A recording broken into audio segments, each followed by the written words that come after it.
weather has been absolutely atrocious for the last couple of hours. There have been torrential downpours, but the hardy Ulster fans are out in force and hoping to see their team win their 5th league game at home in a row. Good evening, welcome to Ulster Rugby Live. It is still absolutely lashing outside. It's a good night to be sitting at home with the feet up and a nice cup of tea and looking forward to hopefully a great game of rugby this evening. Paddy Wallace and Maurice Field join me in the studio. Maurice, it's first against third in the Pro 12 tonight. Can Ulster topple the league leaders, do you think? It's going to be a big ask for them, but I think they have the weaponry there. They've got an exceptionally good pool of players, and it's shown the way they recruited during the summer that they have a very good Pro 12 squad here. And given the fact that Ospreys are over here, minus 20 players through injury and 10 through internationals, it's a perfect opportunity for Ulster to pick up points and hopefully a bonus point that'll take them to the top of the table. Yeah. Paddy, everybody's thoughts tonight are with Ulster player Chris Henry, who suffered a temporary blockage of a small blood vessel in his brain. He just received that news last week. Dreadful news for him. I know he'll be out of the game for quite a while. You've been talking to him this week. How are his spirits? Yeah, generally pretty good, having gone through such a scary experience for both him and his family. But Chris has been in good spirits. He's been very overwhelmed by the support he's received from the public and from teammates and friends, so he would like to pass that on, I think. But I mean, although his pitch time may be limited this year, you know, he'll be a big presence in the locker room. He'll be hugely important for Ulster going forward this season. He's a great teammate and one of the leadership groups, so he's going to have a role to play this year, no doubt. Yeah, we wish him a speedy recovery, obviously. Let's hope he's pulling on the boots very soon. He's one of a plethora of Ulster players missing tonight, Maurice, but there is a lot of strength and depth in this Ulster team. Looks like a great sevens team there, doesn't it? You see the number of people out. It is, I think, and that's one thing we talked about earlier. It is the strength of the squad, and it's the squad that takes it through the Pro 12 campaign as well as the European Championship. And it's very important for Ulster, if they don't qualify through European, that they get within the top 6, and this is a perfect opportunity to cement their place here. Yeah, especially at this time of the year, whenever internationals are away on November series, it's really important that the depth of the squad shows through, and that's where the recruitment comes in. And I think we're in a good place at the moment with the likes of, you know, Stuart McCluskey showing so much form, Darren Cave and the internationals coming back as well from last week's success against Georgia. Have Ulster more strength and depth than the Ospreys, who are 10 on international duty and a dozen players out injured as well? It'll be hard to judge. Certainly Ulster showing good form and showing that they can rely on the depth that they have in the squad, but the Ospreys are 7 out of 7 in the league. They're going to be a tough ask tonight. Okay, thank you, Paddy. Thank you, Maurice. The last 5 games between these sides have produced a losing bonus point for one team or the other. Expect another close encounter tonight in the company of Tony McWhirter and Jim Neely. Well, it's not the greatest Friday evening in Belfast, but it is that time of year. Lloyd Pearce, the second row forward, is the man who skippers the Ospreys. One name jumps out, the veteran prop forward, Duncan Jones in the front row, and a couple of tidy youngsters in the back row, James King and Dan Baker, released by Warren Gatlin from international duty. A lot of experience as well behind the scrum. 4 Welsh internationals and a Fijian. Only 2 uncapped players are wing Tom Grabham and outside half Sam Davis.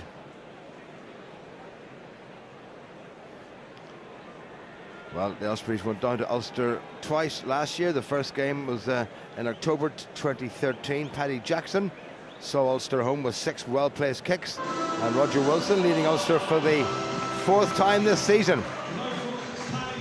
Let's bring a serious-looking Ulster group of players out. Good to see Stuart Olding back from international duty, though I suspect he probably might have rather been wearing the green of Ireland this weekend than the white of his beloved Ulster. Just the rain coming down, you can see exactly how difficult it's going to be, but it never dampens the spirits of the Ulster supporters, and pretty close to a full house here. Roger Wilson got what looked like a very bad bang in the chest last time out against the Dragons, but tough man that he is, he's come back. So for the first time this season, the Ulster pack remains the same for 2 games in a row. Roger Wilson, as we said, back in harness in the middle of the back row, joined by 2 relatively inexperienced flankers, Clive Ross winning just his 4th cap and Sean Reedy winning just his 2nd. But behind the scrum, well, those 3 internationals back from Irish duty, Stuart Olding, Darren Cave and Craig Gilroy. And the only change from the last time out is that Craig Gilroy comes onto the left wing to replace Peter Nelson. Referees from Wales, from the Welsh Rugby Union, Mr. Neil Hennessy.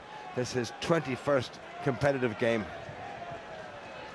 So Ulster defending the War Memorial end, which they tend to favour because they'll be playing toward it in the second half, and that rain is going to make life very difficult indeed. Is it going to make it difficult for young Sam Davis? I don't think so. On the retreat, the man himself, Roger Wilson, 164 caps for Ulster, including the one this evening, plus 118 for Northampton. Taken on by Rob Herring. Lewis Stevenson in there as well. Marshall under a wee bit of pressure. Stand white. And that's very nicely struck by Paddy Jackson. Beautiful kick by Jackson. That will give Paddy Jackson, Tony, a huge amount of confidence and will give us forwards a real boost. Very much so, Jim. Good evening, everybody. That's going to be the crucial part for Ulster this evening. The nuts and bolts around the breakdown. Good carriage of ball in. Good clearing out. And a swift transfer from 9 to 10. That's a super start for Paddy Jackson. Sam Parry is the man throwing the ball in for the Ospreys. They've shortened the line and taken a couple of players out. Well, that's nicely done away by the experienced Martin Roberts. And that's a good kick by Davis, holding weights. Takes impeccably. That line is the Ulster 10-metre line. Marshall. Jackson's given it a fair old bit of height. There might be a lot of kicking in this game. And that's drifted into touch on the full, so having got all the plaudits, Paddy will have to put up with the brickbats for that one. Yeah, nice start from Stuart Olding, though, looking very assured under the ball. Safe catch, good feet, and again able to set a nice platform for the forwards. But the wind really is driving in here in the rain as well. It's going to make it very, very difficult at line-out time, especially. Duncan Jones telling Sam Parry where the ball is supposed to go. Tight head prop from Moldova. Dimitri Arhip is the man at the back. On the outside. Option, please. Oh, what a miserable night, and I'm not sure whether the people behind that black brolly will appreciate not getting a decent view of the pitch. I'm not sure that will last very long. There's a big fellow with a set of whiskers there. I don't think I'll be putting up with that for a lot longer. No pre-engagers. Ospreys infringed, and Ulster have Stay with me, please. taken the option of the scrummage. Crouch. Well, the Ospreys that little bit heavier by about 3 pounds a man, which is significant. But it's all about technique at this stage. On the Ulster loosehead side, Callum Black. Good solid dig in by Callum Black, and a very good Ulster scrum, and they've got the squeeze on straight away. And what an opening set piece. Well, that is a marker set down, Tony McWhirter. Absolutely, Jim. And that's, again, we talk about the nuts and bolts, but your set piece tonight really has to fire, and well dug in. Good feed from Paul Marshall. It's Callum Black on the Ulster loosehead, that left-hand side of the scrum. You can see him really putting the pressure on our hip there, popping him out through the roof. Well, a very good set piece for Ulster. Paddy Jackson has put some distance between himself and the Ospreys line.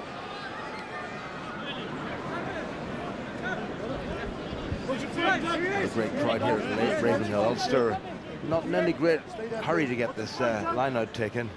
What do we do before plastic? Herring. Van der Merwe, Marshall. Jackson a bit cluttered in the middle of the park, taken on by open side flanker Sean Reedy. Marshall switches direction. Herbst, that's nicely done. Louis Ludick has come in off his wing. Ulster on that narrow side. Lewis Stevenson enjoying a run with Ian Henderson, and Dan Toohey sidelined. But somebody came in from the side, and all that good work has been a bit in vain, and I'm sure Sam Davis will try to put the ball as close to the Ulster line as possible. But not a bad start by Ulster. No, and some nice invention there. They obviously haven't used the last 2 or 3 weeks without a game unproductively. Just didn't quite come off there with Louis Ludick unable to get himself free, but some nice invention, and I think Ulster might need some of that tonight, as it's a big beefy looking Ospreys pack. Well, Ulster won this one in February last year here at this very ground, only by 10 points to 7. It was as close as that. Ospreys throw. Skipper Lloyd Pearce just about got up for it. Ulster putting him under a lot of pressure. Might just have turned that one over. They have turned it over. So a lazy Ospreys runner getting in the way. Rob Herring makes a decent bit of ground. Now they want this quickly. Marshall, Jackson. That's clever. Here comes Gilroy. Now, what did he do there? Did he knock that forward deliberately? Was he trying to keep it in play? It doesn't matter, it was in touch, so I don't think he's going to get punished for that. No, I think the ball was out there, but again, Jackson looking to put the ball in behind this Ospreys backline, who were up very, very quickly there indeed. And on nights such like this, that ball in behind, if you can keep it in play, can be very awkward to deal with. Well taken again, Roberts, Sam Davis. Little flat ball to the very busy Dan Baker, only 22 years of age, capped twice by Wales already. His back row partner James King is 3, was in action just last week.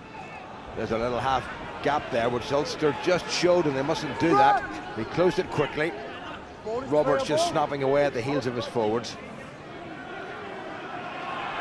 Well, Ulster making it difficult for the Ospreys at the breakdown. That's good counter-rucking, but the referee has said Ulster have gone off their feet, and they will get the chance to clear the lines, the Ospreys. Vian Herbst. You'd never guess he was a prop forward looking at him, would you? He's a big man. Different weather conditions from the high veld this evening. Considerably different. Now, was it Sean Rady or was it Lewis Stevenson? I think Lewis Stevenson fell over. That's fine though, you know, you want to get into this early. That's a good place to try and contest. You're well out of kickable range at your own points, and you never know, you might get through there. Be able to put a toe in the ball, kick it through. Lewis Stevenson unlucky not to stay on his feet. Nice little strike by Sam Davis, who played in the Welsh under-20 Junior World Cup squad as a fullback. Not a bad fellow to have with Dan Bigger and his halfback partner Rhys Webb on the Welsh side, to have Sam Davis and Martin Roberts at halfback. That's nicely done by the Ospreys. Well taken on by Andrew Bishop. Ospreys pack making a decent bit of ground. They're well drilled, they're well organised, and they don't maybe have the talismanic Alan Wynne-Jones in there, but there's plenty of experience.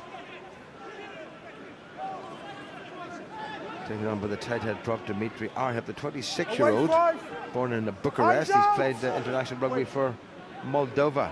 Roberts, Davis.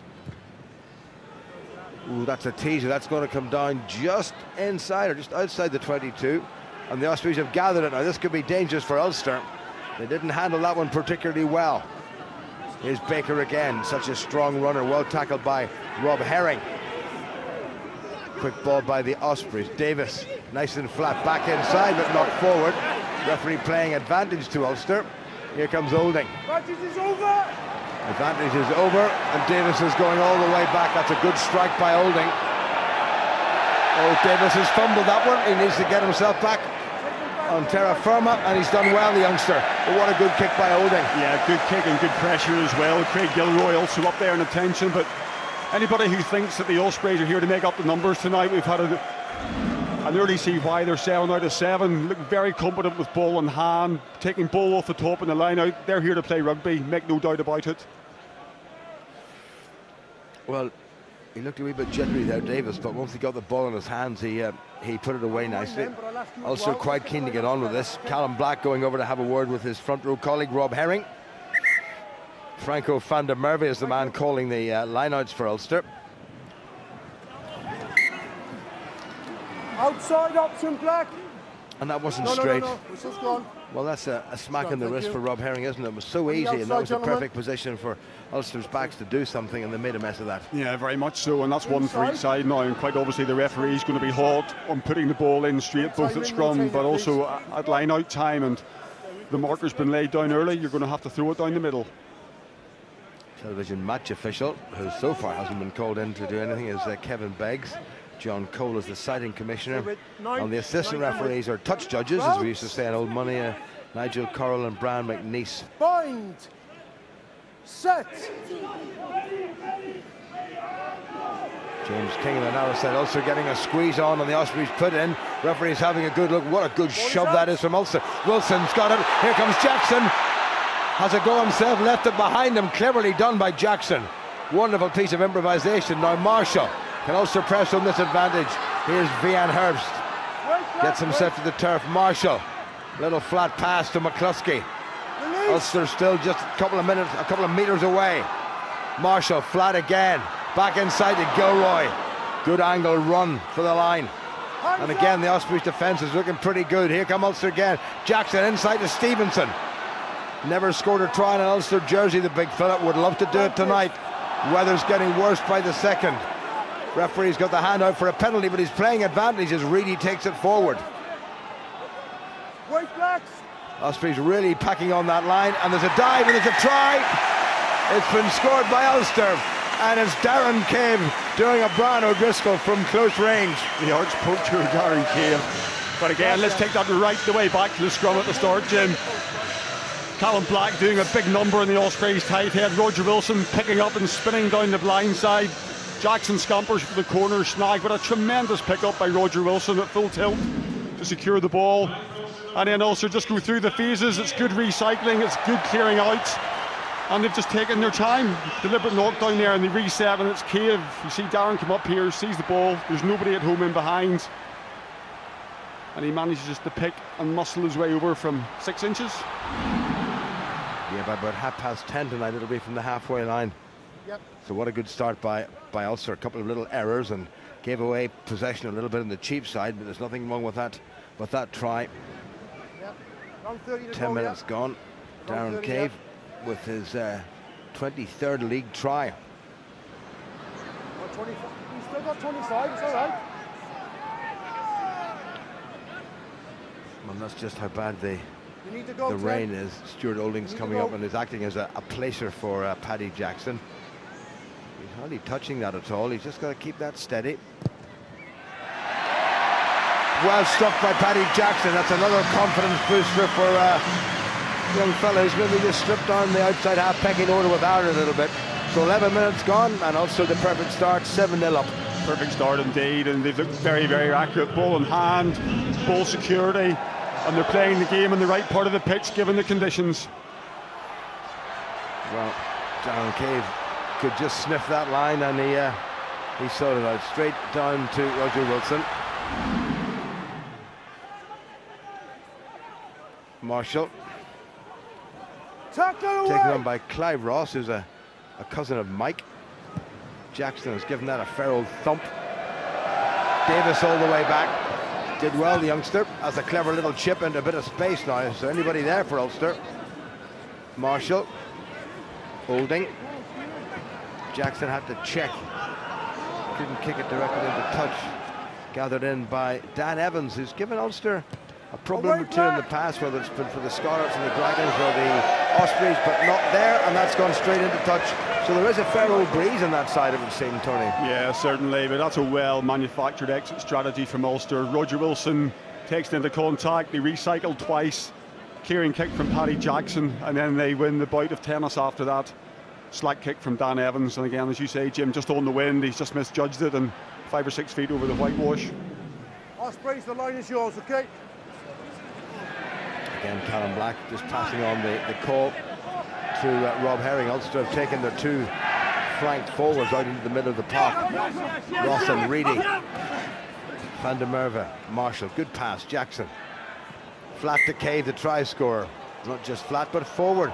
Another little elementary error by Ulster. Neil Doak will be pretty cross about that. Yeah, he will be, and again, it's so small things. If in doubt, err on the side of caution, and I think, to be fair, Darren Cave probably overran that slightly. He was taking the ball, slowing down, going into contact rather than accelerating into it. But a good field position for the Ospreys here to launch an attack. No, it's fine. That's why you're asking. Well, Neil Doak passing communications down to the touchline, which will be relayed to the men on the park. Big unit this the Ospreys have at tight head prop, the Moldovan from Bucharest, Dimitri Arhip, nearly 20 stones of him. Bind. Set. Martin Roberts, who left the Ospreys, went to the Scarlets, went to Northampton, went to Bath. Gentlemen, it's a slip. And now back at the Ospreys. That went very low. Played here a couple of years ago for the Northampton Saints in the Heineken Cup, as was. Pitch just cutting up ever so slightly, but it's not too bad at all. Referee's just moving them over. It's an evening that, as they say, Tony, would take a stud, I think. Yeah, I think you need the Kings on tonight, Jim. That's the big ones.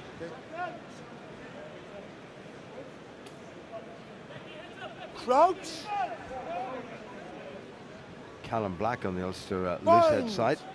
winning his 69th Ulster cap this evening. Well, that's gone down again, and I think our hip's in a wee bit of trouble here against Callum Black. To come closer, so this should resolve the binding issue. So I'm going to ask you two to come closer, please. Okay. Let's go. Pretty hefty looking Ospreys front row. Yeah. Sam Parry's not exactly a lightweight either.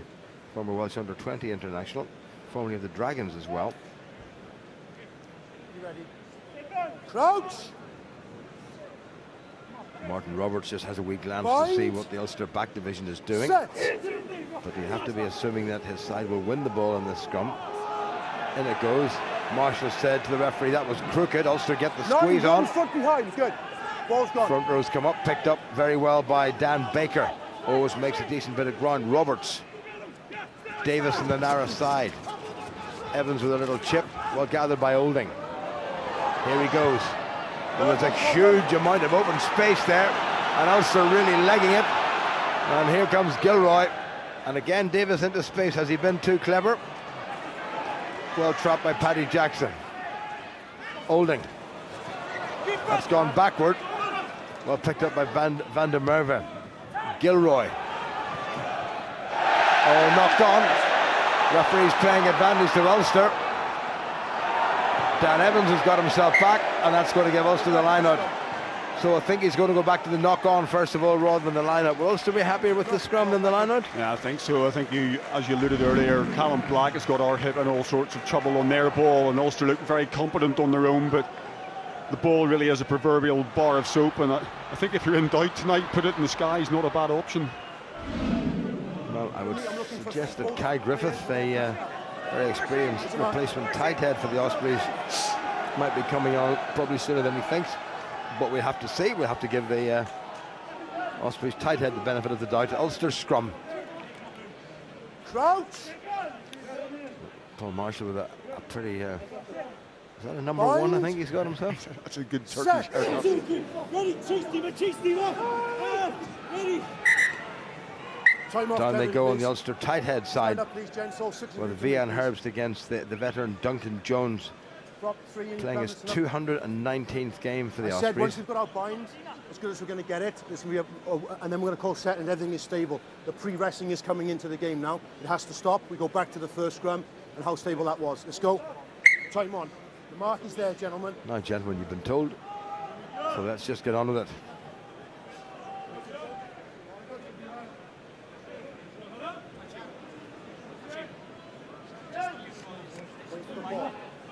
Crouch. Bind. Set. Right on cue, the brass band strikes up the chords of Stand Up for the Ulstermen. Good scrum again by Ulster. Look at the work Roger Wilson is doing. Terrific piece of play. Ulster looking for the penalty from this one. And the referee's brought them up and he's going to ask them to do it again. Said it just came up naturally.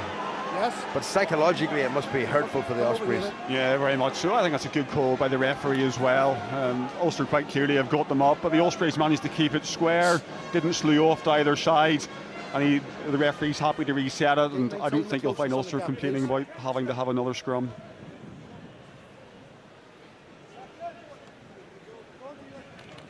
It's not that desperately cold, but it's just a bit on the miserable side of that constant rain. It's quite fine, but there seems to be a lot of it.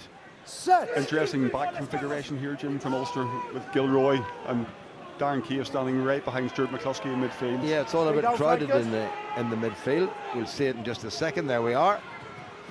Here goes Gilroy. Runs into the back row defence, but he set it up nicely. Marshall hopping a skip from Clive Ross up to the 22 of the visitors. Cave calling it further. Jackson on the narrow side, but Ulster get across the 22 for the second time in the game. Now it's Jackson. McCluskey. Good strong run by McCluskey. Marshall was in there very quickly. Good scrum half play. Here's Ross again. He's been busy. Out back 7. Well, good spoiling work, I was going to say, by the Ospreys, but they've given away the penalty. And James King and Paul Marshall not getting on terribly well in this festive season. No, and again, Ospreys potentially slightly unlucky there. Did the counter-rucking well to blow the men out of the way, and perhaps just over-eager at the sight of things, but as you said earlier on, Clive Ross has looked very eager tonight, and on his second start he's carried the ball well already, and I think from Paul Marshall's point of view, the ball presentation's been very good, the clearing out has been good, and subsequently the ball has been nice and clean for him, and he's been able to transfer it well. Well, Marshall playing his 134th game for Ulster this evening. He's had more than 100 games in this particular league competition in its various guises.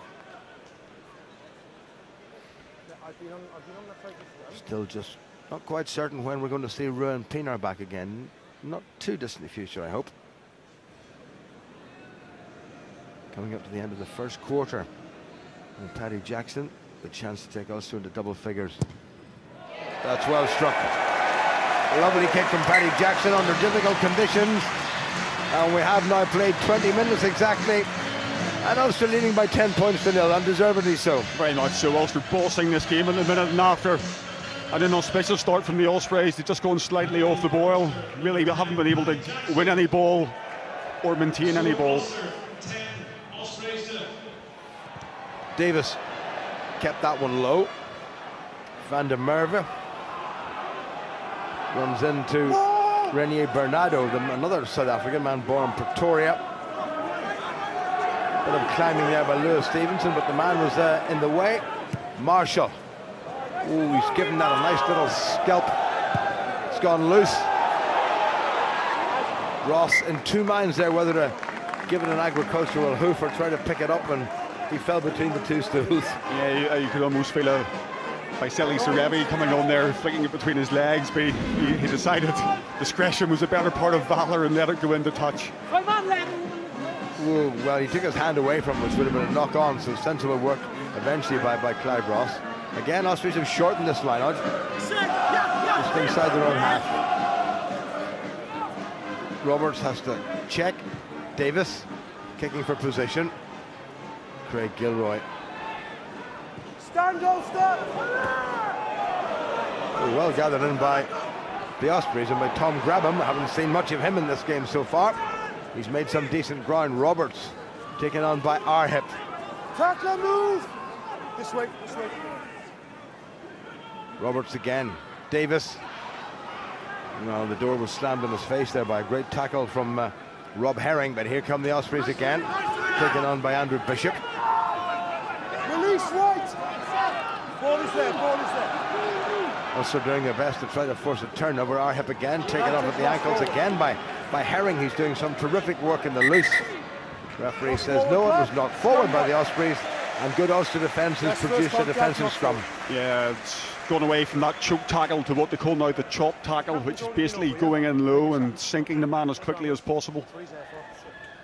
Well, Munster a point up against the Dragons. Connacht 3 points up at home at the sports ground against Zebra, and the Scarlets 3 points up at home against Glasgow. Early doors yet. The most important result is the one right at the very top. Our score, I should say. Latest score, Ulster 10 and Ospreys 0. Not a night for attacking rugby, irrespective of where you are. Yeah, the Ulster are trying, and in fairness, the Ospreys are trying as well. I think all but one of their lineouts have come off the top, and they're happy to try and move it around a bit. Well, a good Ulster scrum, great technique by Callum Black, got down and then straightened up. Wilson leaves it for Marshall. Olding in the outside half position. Okay. That's nicely positioned. All the way back goes Dan Evans. He gathered it when it was inside his 22, so that's a good kick. Olding waits. Here's Jackson inside him. Leave him away. Has he put just the right amount of that? It's a wee bit too far. Well taken in by the 21-year-old Sam Davis. Well, that's a terrific kick by Davis. What a strike by the youngster. Jackson, I think, thought about a quick kick there, but the Ospreys were up to stop that. That was a very good strike by Davis, wasn't it? Yeah, wasn't it? Just sort of almost punched in a way, hitting it low, and again scudding it off the turf, and magnificent kick. Ulster don't want to be taking the foot off this particular pedal, because an Ospreys score at this stage would give them a huge boost. Ulster called for a 5-man lineout. Van der Merwe, Marshall. Good little sidestep there by Sean Reedy. Marshall. Ulster just playing it tight, using the big forwards to make a decent bit of ground and set up field position. And they've done just that. That's well managed. Jackson's given it a wallop. And what a wallop he's given it. My word, that's a great kick. Fantastic. And again, it's that exit strategy. They run too many sides, you see, shortening numbers and taking ball off the top inside your own 22, given the conditions as well. But Ulster, again, happy to go through a couple of phases, and Paddy Jackson striking the ball really sweetly.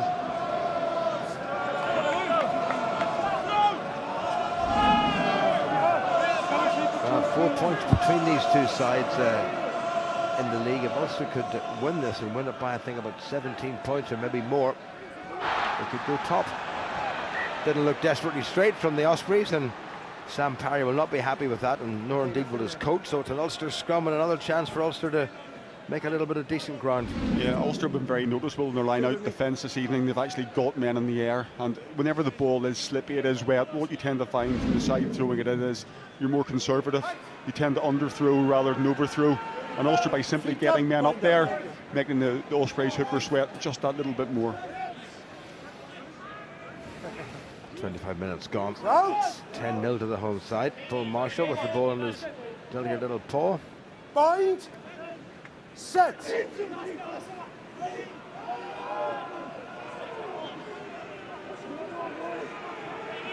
Another good scrum, or is it? Well, what happened there? Dan Baker got it away to the Fijian international FC in Tonga. Holding goes back and is caught, and it gets out of it. And he's still in a wee bit of trouble here. This could be interesting if the Ospreys can turn this ball over. James King is in there for the men in black, but it's coming back on the Ulster side, so maybe the danger averted, albeit temporarily. Marshall needs to find his touch, and he's done just that. Well, what went wrong with that scrum? That was very interesting. Yeah, it was just skewed round the corner, and it was Dan Baker who picked and fed, and again, good play by the Ospreys wing, putting the ball in behind. But I think the most important bit there was the fact that I think it was Louis Ludick in that wing actually tackled him and made sure that he couldn't get the follow through, which bought Stuart Olding just a second or two. 6 and 7, James King and Sam Lewis, number 7 at the back of the line. Just in front of them is Renier Bernardo. That's gone into Ulster hands. Off a white hand in the line out. Black scrum. The referee said it was knocked forward by an Ulster hand through a challenging exercise, and an Osprey scrum. A little bit quiet, isn't it? It has a little bit, but again, Lewis Stevenson doing well. First of all, getting in front of his opposite number, and secondly, getting a good competent lift off his two support men. And all right, yes, he's knocked it on, but the fact that he's actually challenging, I think, is great to see. Well, the rain has just about disappeared. It's more like a fine mist coming down. Square. Crouch. Ulster, thanks to that front row in particular, have had the edge in this set piece. Just a balance, just balance. Okay. Referee not happy about the way they're engaging. Okay, just hold the weight, guys, thank you. Ian Herbst, the Ulster tight head, and his South African teammate Franco van der Merwe, both making their 9th starts of the season. Crouch. Bind. Set. Good long arm bind. It's going to stay like that. Black goes down and then comes up again. That's good technique, and it's gone. And here goes Reedy. And as Marshall does absolutely the right thing. And I think he's kicked it more or less straight into touch, or he didn't make much in the way of ground. He would have been looking for a lot more from that. He snatched it a wee bit. He did, Jim, and I think as well he didn't actually need to go as close to the touchline either. It was an Osprey scrum with their back line all lined out on the right hand side, and anywhere down the pitch would have done the job. It's almost a shank there in a way as well, after again good pressure by Callum Black and good astute play by Sean Reedy, number 7. Another Ospreys line out, and made a mess of it yet again. Somebody needs to get to that. Paddy Jackson gets it away to McCluskey. A little bit too close in there. Jackson will have to get rid of this one, and he's given it a fair old wallop. Well taken in by AC Tonga, the 24-year-old. No ground for the Fijian, taken off by Paddy Jackson, who puts in a good tackle. Still there for the visitors, Duncan Jones, now 36 years of age, the oldest man in the park. Here come the Ospreys. Tackle away! Ulster keeping them fairly well contained. Davis has to kick.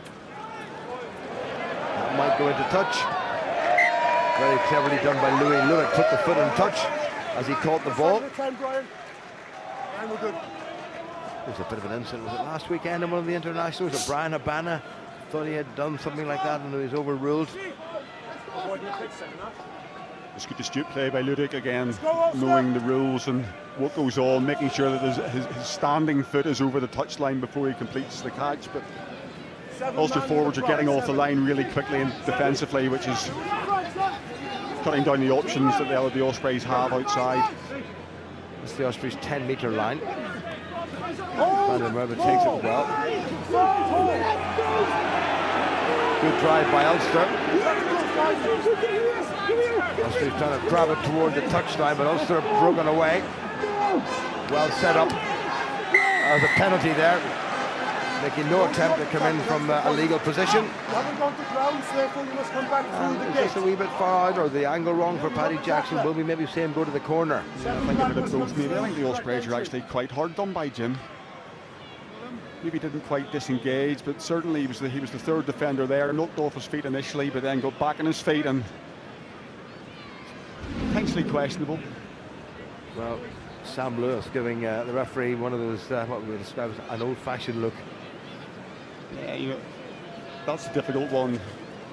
You've got a ball carrier and a tackler, and it needs that third man in there to actually make it a ruck. And with the Ospreys man being the third person there, maybe the misfortune of sliding off his feet, just it looks slightly worse than what it was. And again, Neil Hennessy's been very quick on the whistle tonight, and he was in no doubt. Toughest kick of the evening so far for Paddy Jackson, right out on the touchline. Contact sounded all right. And that's a belter by Paddy Jackson. Well, he is in good form. A conversion and now 2 penalties. And with half-time about 9 minutes or so away, Ulster 13-0 up. Yeah, again, great strike from Paddy. He's looks just very assured this evening. He looks very focused. All parts of his game are functioning well, but his kicking out of hand and off the deck have been exemplary. That had to come in, and it did. He couldn't have judged that any better. Right side entry. And straight away, it's Ulster give away a penalty at the breakdown. So maybe Neil Hennessy was just redressing the balance there. I think possibly. I think it's Roger Wilson carries, and I think it's Lewis Stevenson who just goes in the side and off his feet, and it's an easy 3 points. But again, those are the clinical things that you have to try and rule out of your game. After you've scored points, you want to just get a hold of the ball. Ulster's exit strategy so far has been first class. On that occasion, it wasn't the case. Big Lewis Stevenson, who started the first game in the Tbilisi Cup in Romania a couple of summers ago for the emerging Ireland side, and then got himself injured, was replaced by Dave Foley, who's risen to the dizzy heights of his first cap. Here's Sam Davis to restore the 10-point difference.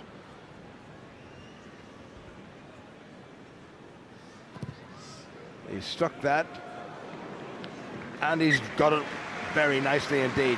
So we have still a fair old bit to go to half-time, but 7 minutes and a wee bit, and it's now 13-3 to Ulster. That's just the fill-up that the Ospreys were looking for, opening their account with that penalty by Sam Davis. And again, he's looked very assured about half. He's got a nice left foot, and again, that's a very sweetly taken penalty. Jackson for Ulster. Not backward. Duncan Jones has to go to ground. Ulster have got to keep on their feet. Ludick was up there very quickly, coming back on the Osprey side. They're outside their 22, so they can't kick directly into touch. Hold. Wait till he lifts the ball.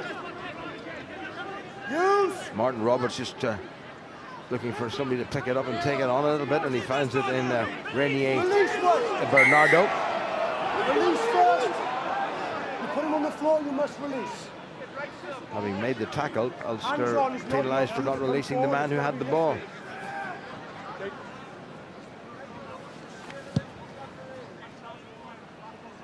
And that's a good strike, and Ulster, well, don't want to concede anything more by half-time. No, certainly not. Ospreys have just, They've been good with ball in hand, they've been inventive, they've moved the ball from side to side, maybe just lack that real direction in terms of what their forwards can give them, but make no mistakes, as we said earlier on, they're 7 from 7, they're a very competent side.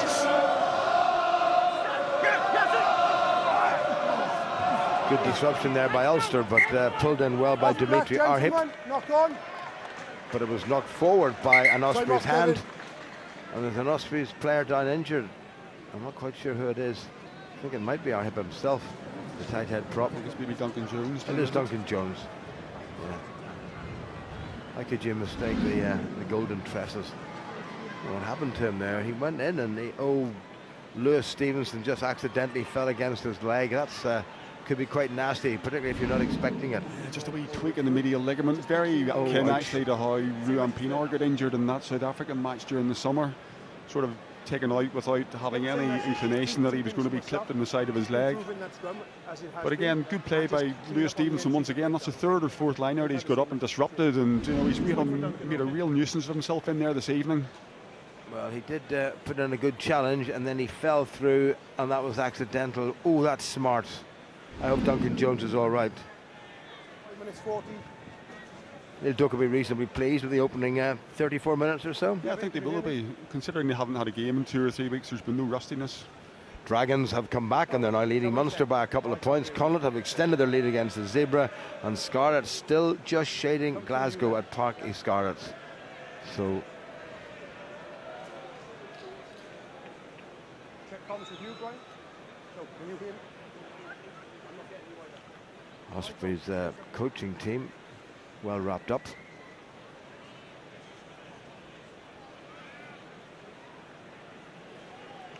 And he's getting a bit of strapping, Duncan Jones. Won his first cap for Wales way back in 2001. His last also against Australia in 2009. Played for so many years in this particular side, in the front row with his great buddy Adam Jones, who's taking his professional talents elsewhere, off to the Cardiff Blues, to whom he's playing this weekend, I do believe, having been dropped from the Welsh squad for the first time since he joined it.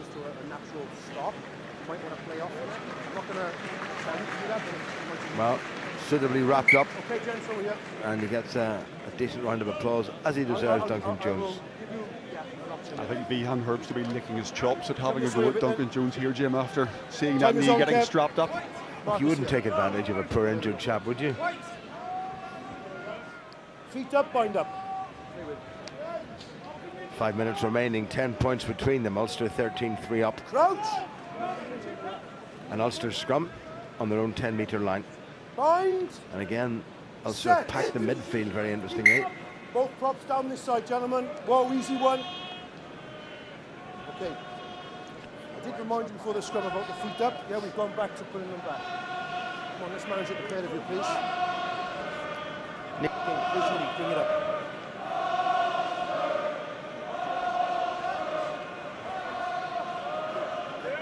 Wait for the ball. Crouch. Stuart Olding's in the middle of that little pod. He's come in from full back, so something interesting might be on. Ulster might be looking to strike from here. Got to win the scrum, which they have done. Wilson getting a good squeeze on. Ospreys front row just creaking a little bit. Referee's having a good look at them. Now they've got to get this away, and that's good work by the Ulster pack. And Jackson will look for a decent bit of ground to be made. What a good scrum that was. Yeah, it's great control, isn't it, as well? It's actually quite good for the Ospreys at the same time, because Ulster really have them on the knuckle there, and it's quite easy for either the back row to come up and break off, or for the Ospreys to slew the scrum deliberately, and they tried their damnedest to keep the whole thing square. And Jackson has found a very good touch.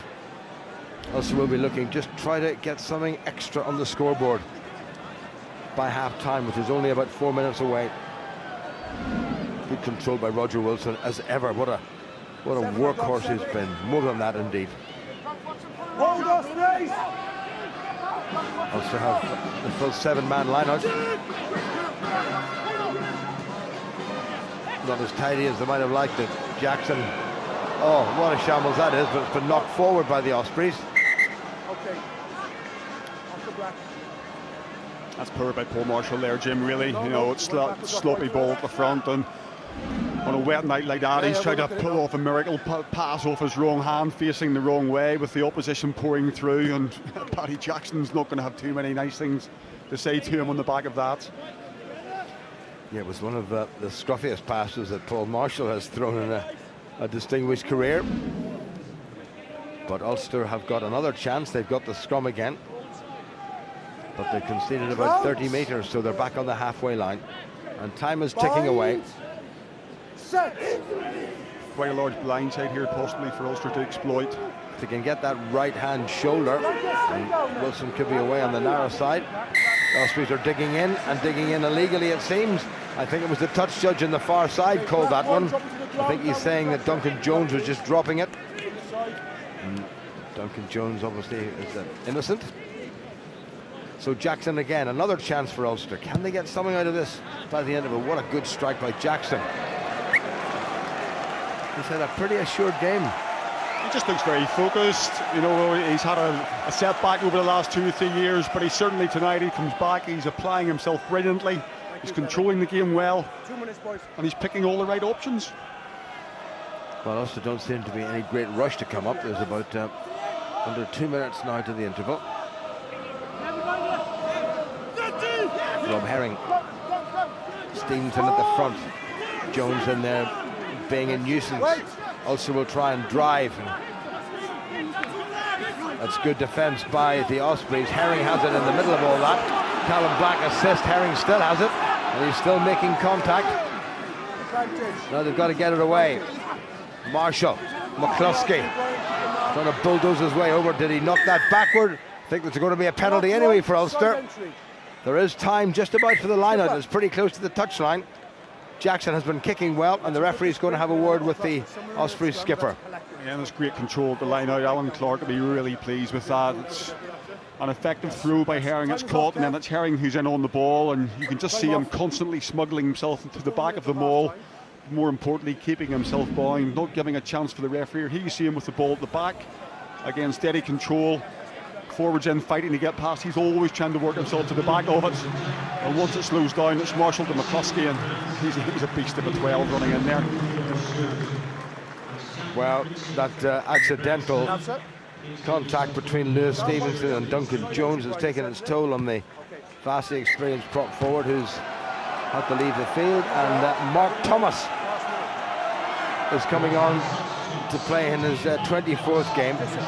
So Mark Thomas on, Duncan Jones off. Ulster in the driving seat, taken by Van der Merwe. Can they do it again? Here they go again. Ulster squeezing forward. This is good work by the forwards. It's in there. It looks like it's Reedy's got it. Herbst adds his weight to it. Here they go. Can they get over? They can. It's a second try. Wonderfully well done. And it's Franco Van der Merwe who gets his second league try. Terrific piece of forward play at just the right time.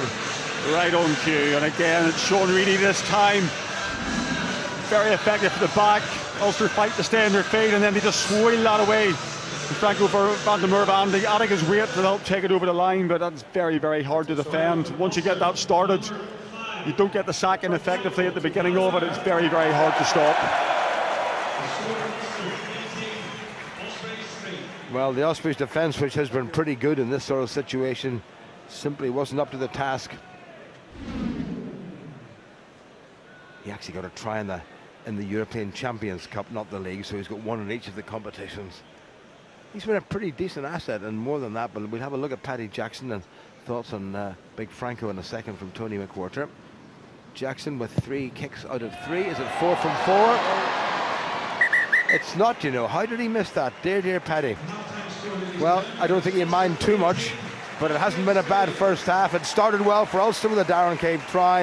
It finished with a Van der Merwe try. 2 tries for Ulster, 18-3 up, and a fair reflection of the game. I think so. I think Messrs Doak, Bell and Clark will be very, very happy. The pack have been outstanding. Set piece has been so solid, and it's been really all one-way traffic, bar that penalty for the Ospreys, and hopefully there's more points beckoning in the second half. So despite the weather, it's been a pretty decent game of rugby, and from an Ulster perspective, it's been a pretty successful opening 40 minutes. At half-time, Ulster leading the Ospreys by 18 points to 3. Well, Ulster playing with a strong wind at their tails have certainly played the conditions very, very well. That combined with a solid set piece and a confident performance by Paddy Jackson, bar that misconversion just before half-time, has earned Ulster a healthy advantage. Paddy, Wallace and Maurice Field have been enjoying an entertaining game in what has to be said are dreadful conditions tonight. Sometimes people watching at home, the television pictures don't reflect just how bad it is tonight.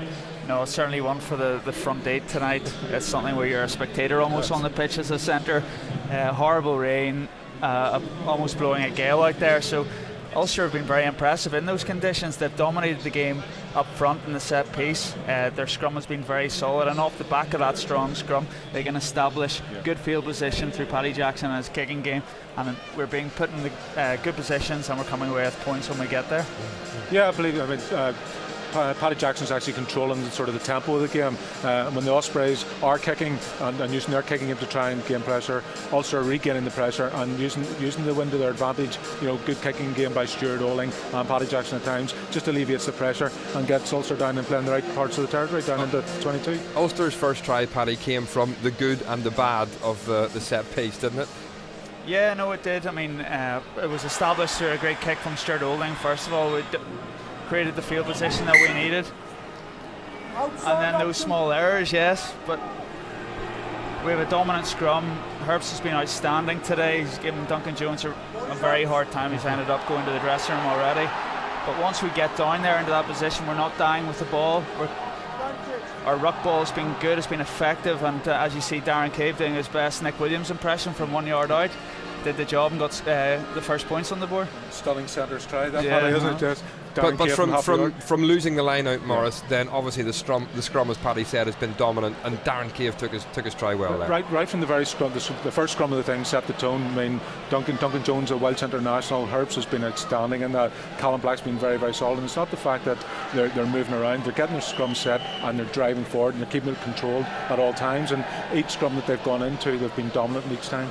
And as you say, Ulster have played the conditions very, very well. The kicking game, kicking for territory all the time. And it starts whenever we score our points, we're getting out of our own half quite quickly. Apart from one occasion where we gave away a silly penalty and gave Ospreys a shot at goal, but apart from that, we've got out of our own territory. And in these conditions, it's very important that you play the ball in the right areas of the pitch, and we have been very successful at that, as Stuart Oling has shown on a couple of occasions, clearing his line, keeping the ball in front of the pack. It's about turning the defence, isn't it? As best you can. It's turning the defence, but also Ulster being very, very good, a very disciplined defence. They've been bringing their defence up on a line, which is preventing then the Ospreys being able to counter run in these occasions.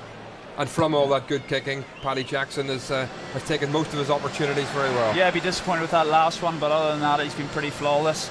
And that keeps the scoreboard ticking over, and I think we needed to put on a lead in this first half.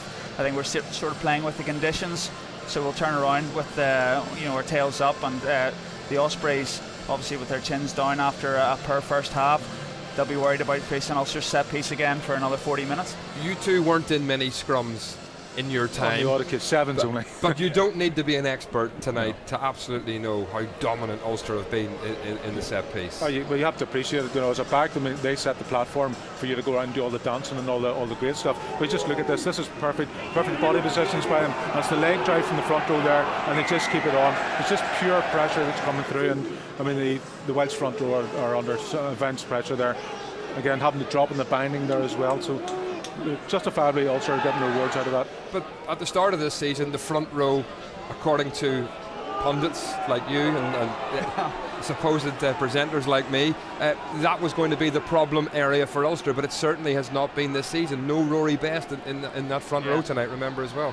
Certainly Callum Black has shown potential as a great scrummager, and he's getting more and more game time now. Obviously losing John Afoe, you're probably a wee bit worried with who was coming in to replace him, but Herbst has been outstanding all year. South Africans are bred scrummagers.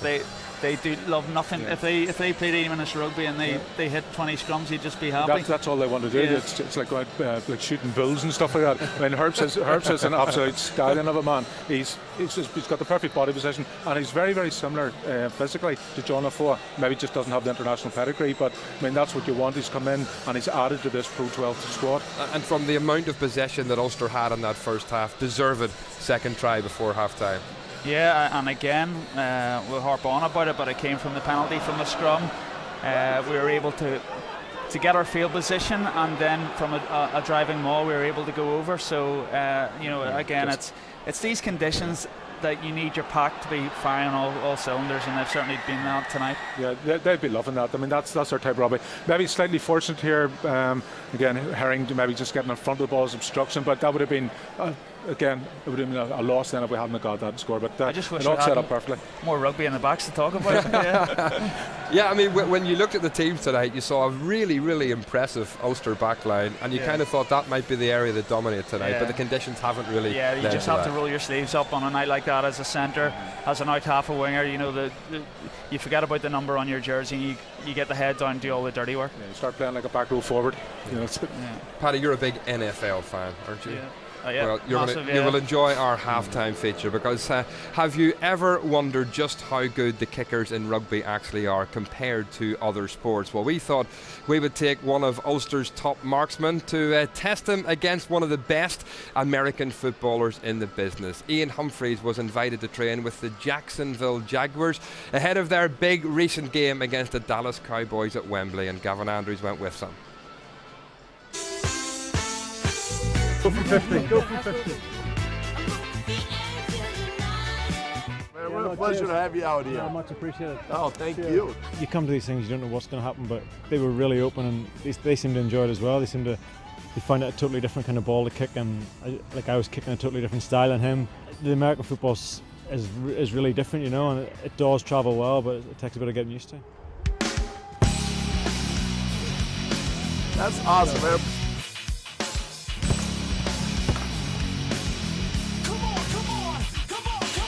You see the size of the squad there at the end in the huddle, see the camaraderie, you see the banter. It just looks like it's a good fun group to be involved in, and I suppose that's the lure of team sport, no matter what it is.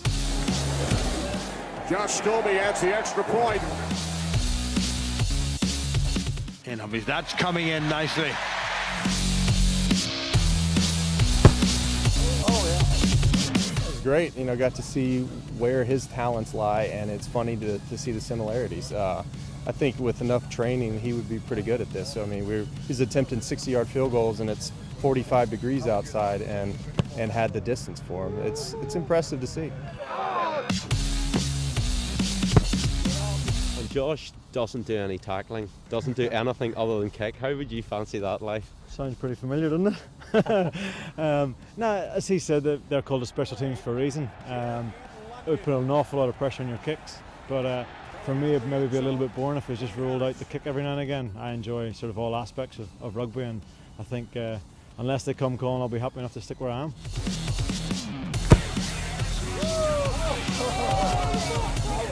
And away from today, back in an Ulster shirt, how have you enjoyed the start of this season? It's good to have you back. Yeah, it's brilliant to be back. When I got the opportunity, there was no second thought. Jenny and myself were really keen to get home, and I was with a lot of jealousy. I was watching the last 2 years on a Friday night on BBC, and I was just missed it. No matter what, I tried to convince myself otherwise. I knew Ulster's where I wanted to be, and I'm just loving being home. My body's in decent shape. I look after myself, and hopefully I can push on and be about for another couple of years. And in the world of the NFL, you're still young. Kicking might be an option. Exactly, yeah. If the franchise comes to London, I'm always available. Good job. Good kicking. That was good. Thanks very much. Good work. Really good. Good luck with everything. Cheers. Yeah. Thanks very much. That was good. Good job today, man. Cheers. I can tell you he absolutely loved the experience. Paddy, you know Ian well. In all seriousness, now be serious, does he actually fancy his chances at American football someday? He's a confident man, and he played his rugby like he was a special teams kicker. He left all the kicking or the tackling to the bigger boys. No, you know what? Why not? Why not? He thinks, if he got a couple of weeks at it to practice the techniques and the timing, obviously to play off a snap, he'd be pretty confident he could do a job. But just what's the avenue into it? That's the thing. Yeah, well, he's with Ulster at the moment. Time to hear from an injured Ulster player who made his debut for Ireland a couple of weeks ago. Jared Payne is with Gavin Andrews. Well, Jared, I imagine mixed emotions for your debut with Ireland. 75 minutes and now you're in a moon boot. How are things?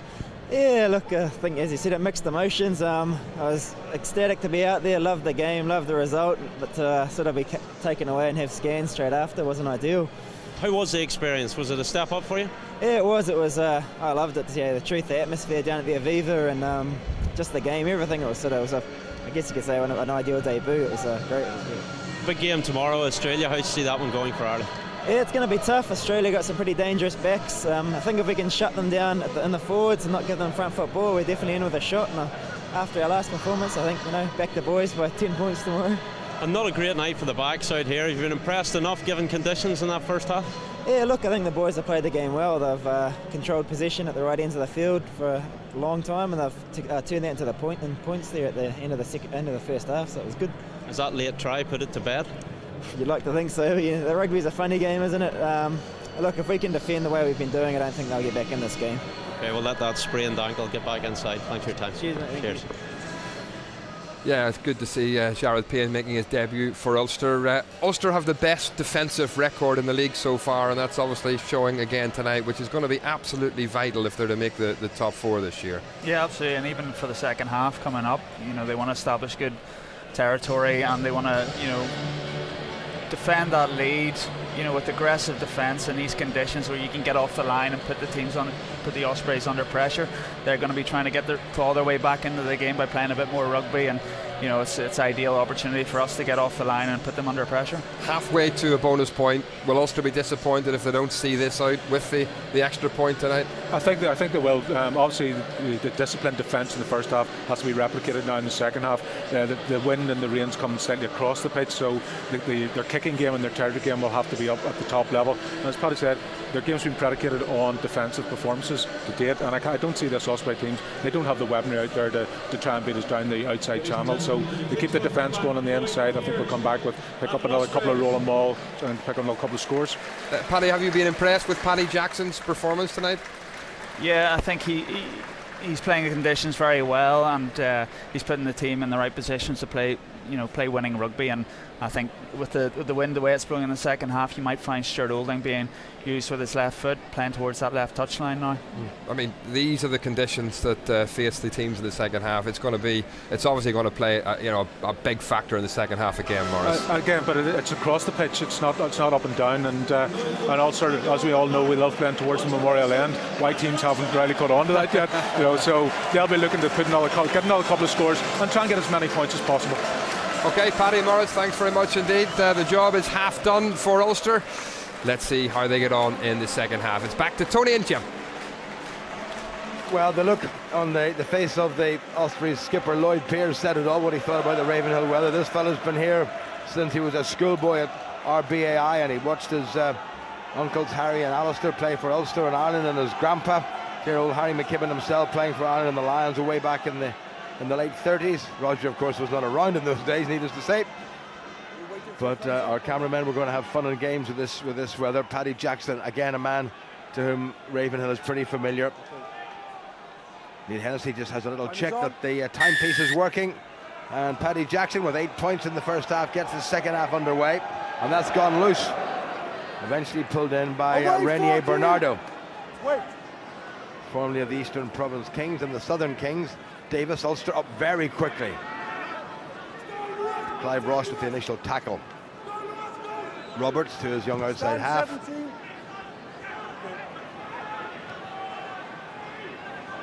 Roger Wilson. And the C beside his name, just scampering past the screen, denotes that he's captain for the 4th time this season. Jackson giving that a little scalp. Davis with interest. Marshall needs to keep that in. Cleverly done, waited till it got inside the 22. Put that down the tram lines as opposite number Martin Roberts gathers. This is Dan Evans, who's a pretty useful kicker of a ball. Outside the 22 for Stuart Olding.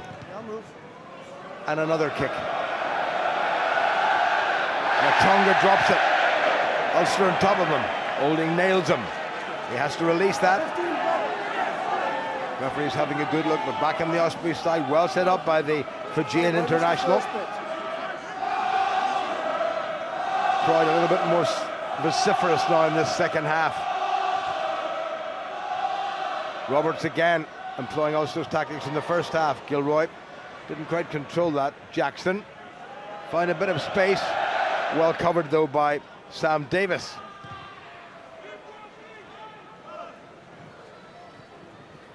It's outside. That's set up horribly. Davis half charged it down, taken by Gilroy. Bit of a gap here, can he exploit it? Needs some support. He could have got that away to Van der Merwe. The big fella might have been on his own, and Ulster concede the penalty. Fine margins, Tony, fine margins. Very much Wrong so. decision there, wasn't it? I agree with you. You know, the offload was on, and I don't know what Van der Merwe would have done though from 50 yards out with only the full back to beat, but I think Gilroy certainly did the hard bit, which was basically to beat the man, stay on his feet, use his feet, and the pass was on quite clearly there. Maybe he just didn't get the call. Well, the Ospreys have opted to go for distance. They do have a slight wind advantage. It's hard to tell. The touch judge's flag on this side seems to indicate that the wind is at the Ulster backs. Time off, gents. They say it's time off.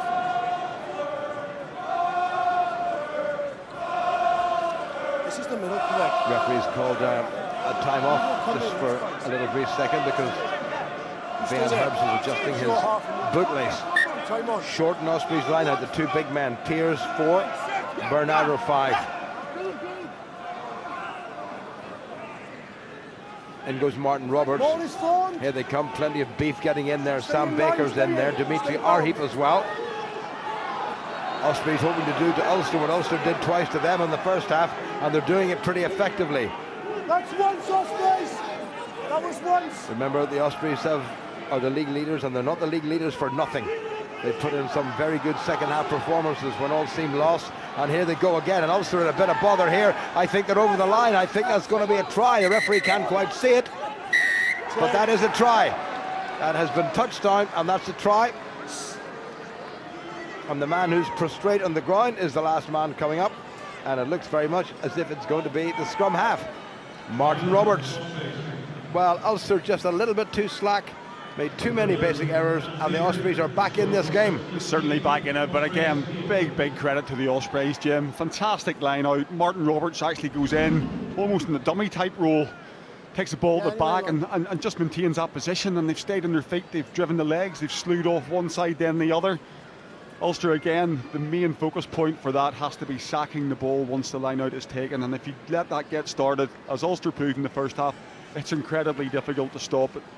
Martin Roberts has done fantastically well there, and again, good positioning by the referee. He's in a good position, comes across, picks his way through the legs and the bodies, and is happy to give it without going upstairs. Yeah, nice to see a referee who backs his own judgment. Well done, Neil Hennessy. So well done, Martin Roberts, and well done the Ospreys pack. And this game is back in the old melting pot, and Ulster are going to have to respond immediately. Here's Davis to add the extras, and he has done just that. So a 7-pointer at the start of the second half, and it's not looking just quite so rosy for this Ulster side. A lot of people expecting them to kick on, and I'm sure all the chat around the ground was about bonus points. It's all now about winning this game. Jackson gets it underway again. Well taken in by Asia Natonga. Ospreys now will be much more confident. Here they go, taken on by Sam Lewis. Hands out! Roberts had to check there. That was kicked by Welsh international Ashley Beck, another vastly experienced player. Coming up to 100 games for the Ospreys now, Beck. It's not very often you do 40 minutes of rugby without mentioning an inside centre, isn't it? I think that's the first time he's actually been in the game this evening, which in some ways shows Ulster control in the first half, but again, it also shows the personnel that the Ospreys have available to play their way back into this game in the second half. 5 internationals behind the scrum. Rob Herring, captain's replacement for Ireland back in the summer in Argentina. Well won by Stevenson. Marshall, that was a bit loopy. Jackson. Reedy. Jackson. Darren Cave, scorer of Ulster's first try. Marshall again. Horrible pass. Now Olding, where can he go? Well, no option but to put the head down, and he set it up well though. Marshall.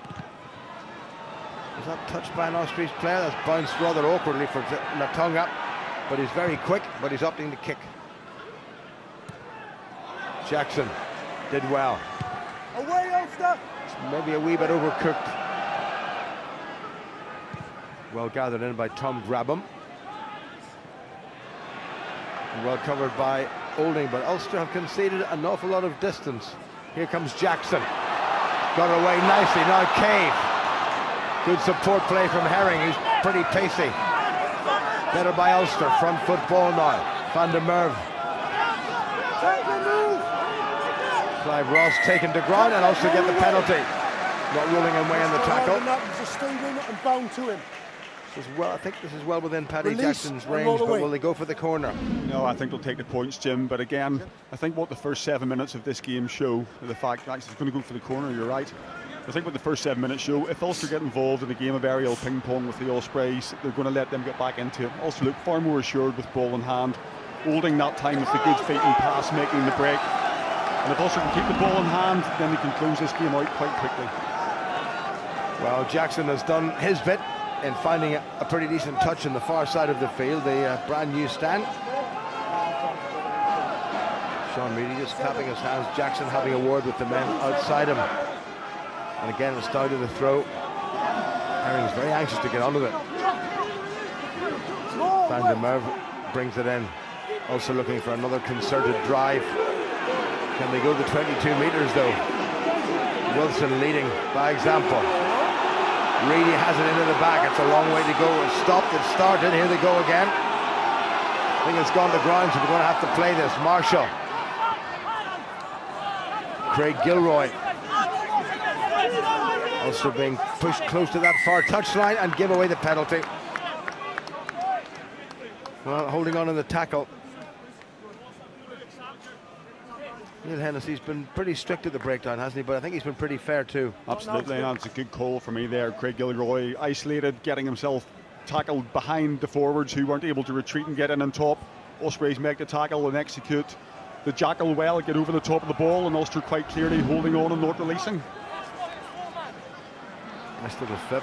Gilroy did well initially, stepped back inside, got nailed by the Ospreys skipper, and then just hung on that a little bit too long. You've got to release immediately. Sam Parry for the Ospreys. Good disruption by Ulster, but it was illegal, and Ulster giving away another penalty. Now they don't want this error count to start climbing. Yeah, they just need to get some ball and play on the right part of the pitch, and it's Lewis Stevenson that time that's got caught. He's just slightly over aggressive, playing his opposition man in the air rather than going for the ball, and again that's a pretty clear-cut penalty. Well, he shouldn't do it. Yeah, he got there first, yeah? He got there first. Coming up to 10 minutes gone in the second half. Munster, having been behind, are looking in a decent position against the Dragons. Likewise, Connacht against the Zebra. Nothing much between the Scarlets, who Ulster play back-to-back in the Champions Cup, and Glasgow. Ospreys in possession, looking very threatening. Dan Baker, who's been pretty well shackled this evening. Davis, looking for a bit of a gap. Hands out, White! Ulster told once again to get their hands out of it. Now if they leave their hands in there, they're going to get penalised. Dimitri Arhip takes it forward. Again, taken on by the Dragons. That was their skipper, Lloyd Pears. Hold over. Hold right. Arhip picks and drives. He's got Baker in support. Likewise, Bernardo. Davis. Good tackling by Ulster. Herbst has got to get himself out of it. Roberts looking for somebody to take it from him. Stevenson has to be careful. It's the replacement prop, Mark Thomas. That line is the Ulster 22. Ospreys looking for another score. This Crucial time at the start of this second half. Taken on by Piers yet again, the Welsh under 18 and 20 international. Parry. Taken by Ulster's number 2. Hold.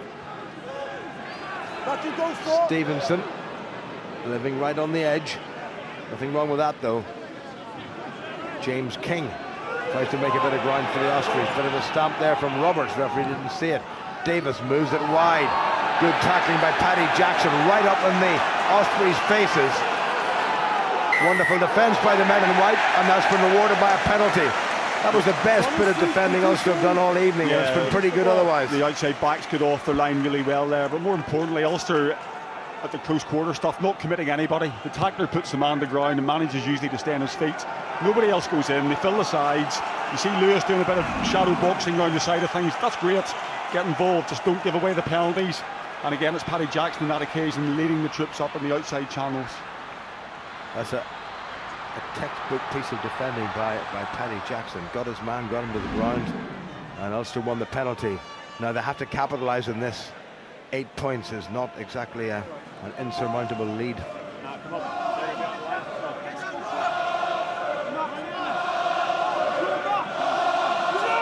Full line out by Ulster.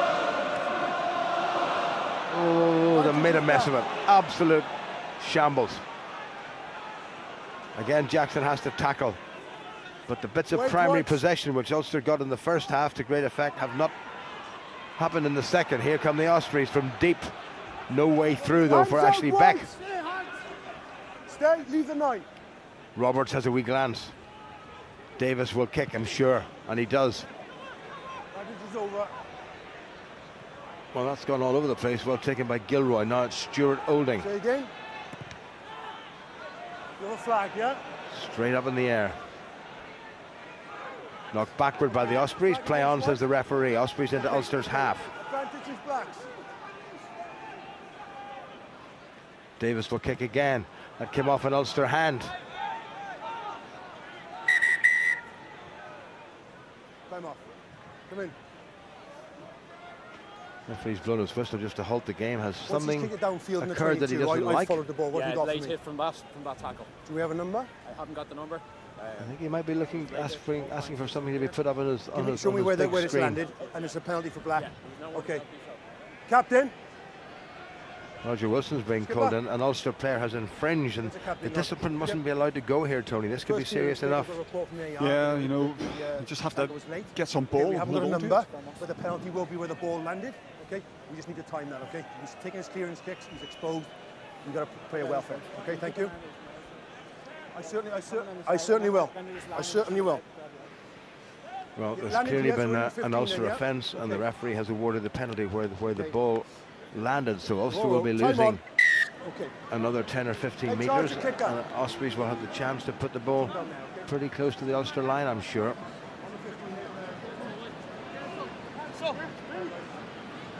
But it's really the Ospreys, and in particular Martin Roberts, who are calling the tune in this first 10, 13 minutes of this second half. And as you said earlier on, Jim, also just need to get some, just a finger hold here. They're just sliding slowly back down that greasy pole, and the Ospreys look a lot more competent in the second half. Well, they've upped the ante, and Ulster haven't. And now the Ospreys are in a very good position. That's how close they are to the Ulster line. 8 points separate these sides. Sam Parry for the Ospreys. Gone loose. And he probably should have given that, Reedy, but he's made a decent bit of ground. And still inside the 22, Marshall. Now Stevenson. Ball must come back on the Ulster side. Good work by Stevenson. Protected it nicely. Marshall, somebody overran him, but Jackson. Stand right. He's had to hook that. Dan Evans gathers and replies. Keep going. Yep. Holding. Well gathered by Asena Tonga. He is quick. Good support play by Mark Thomas, the replacement loose head prop for Duncan Jones. Roberts, Ospreys playing with a huge amount of confidence now, and there are loads of men over there, but Dan Evans up there to go on his own, and he's still going. Ospreys making light of dreadful conditions. That looked forward. Just as well for Ulster, perhaps. what a transformation in this Ospreys side, Tony. Yeah, very much so. And hasn't Natonga looked good under the high ball? Fijian, yes, and always good handlers from 1 to 15. But given the conditions, he's been magnificent. But again, it's Martin Roberts who's calling the shots, and Ulster once again are getting involved in this aerial ping pong. And of each of the contests so far, there've been quite a few at the start of the second half. They've lost all of them, both in terms of territory on the field, but also where the balls come back down to. Well, Martin Roberts is obviously enjoying himself. Said a few words to Paul Marshall, who was pretending not to hear them. Bind. Set. 16 minutes played. That scrum is not settled. The referee will ask him to do it again. You're still moving, he says. Too much movement, both teams. It was one of the big pluses for Ulster in the first half. A dominant scrum. We haven't had too many in the second half. I've moved over.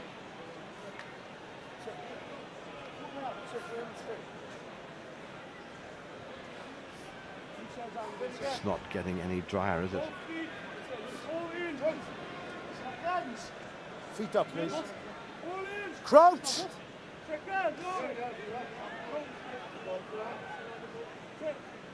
Bind.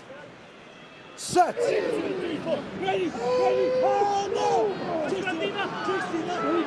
scrum by Ulster. And a good squeeze. Ospreys trying to dig in. Ulster get a good shoving there by Vian Herbst. That's slewed round though. They'll probably have to do it. No, and the Ospreys, are they getting the put in? Can't believe that. I need to coach you through the game, okay? Thank you, Captain. No. Yeah, there's a look at bewilderment there, isn't there, from Roger Wilson talking to the referee, and perhaps a little bit of indication from the referee asking him to use it at the back rather than letting it go. And I think Ulster certainly felt that they were in the driving seat there, but again, the Ospreys have hung in there at scrum time. They've been in the back foot, but they've struggled manfully to keep it square and not give away any penalties, and on that occasion they've actually managed to win the put-in. Well, Ulster might well have been hoping to get the penalty from that scrum to kick downfield, and as it turns out they've lost the put-in, and as Ospreys have the ball, and Ulster will have to put the squeeze on here, otherwise Ospreys will have the chance to run, and run they will. Set. A lot of pace, a lot of experience there. Fellas, it's okay. You put it in and it hit the props knee, okay? Coming on for Ulster. Looks like Nick Williams and Alan O'Connor coming on. Off through it against the props knee, okay? I can't help that. Hold on, no problem. There's Alan O'Connor, who had to serve a 3-week ban following an incident in the game here against Glasgow. Nick Williams took a bit of a bang on his knee last time out, but he seems to be fine again. Well, I know it's a wet night, but Sparky's doing his best to get everybody in fine voice and haven't quite responded to him. But the Ulster pack and the Ulster side in general have got to respond a little bit more in the second half. This game was by no means in the bag. Set. Whoops. They were sensitive in nature. Please ignore that and also give away the penalty. Ulster front row going down in their knees. Well, that's the last thing they needed, because this is kickable. And all of a sudden, the gap could well be 5 points. And I can see this game slipping away from Ulster unless they start really taking themselves seriously. Yeah, again, there's just a look of incredulity there from Vihan Herbst this time. And how doesn't the game change? Ulster in complete control at scrum time in the first half, and both Messrs Clark and Doak shaking their head. And if the truth be told, I think that's, possibly a fair reflection. The scrum which the Ospreys won the put-in from, Ulster were quite clearly on top and merely, as you said earlier, Jim, deserving of the penalty. And Mr Hennessy chose to say that they had wheeled it through 90 and then gave the Ospreys the attack. Well, 2 scrum decisions going against Ulster, and they, between them, have contrived to put Sam Davis in a position where he's going to close this gap to just a single unconverted try. Davis, bit of a snatch at it, he has to bring it in, and he's done it beautifully, the young fella. And this is an entirely different game. 18-3 up at the interval, and Ulster now 18-13 up. So Nick Williams comes on, Alan O'Connor comes on. A little bit of beef into this Ulster pack. And Kai Griffiths is coming on to replace the tight head prop, Dimitri Arhip. So Lewis Stevenson goes, and Clive Ross goes. 13.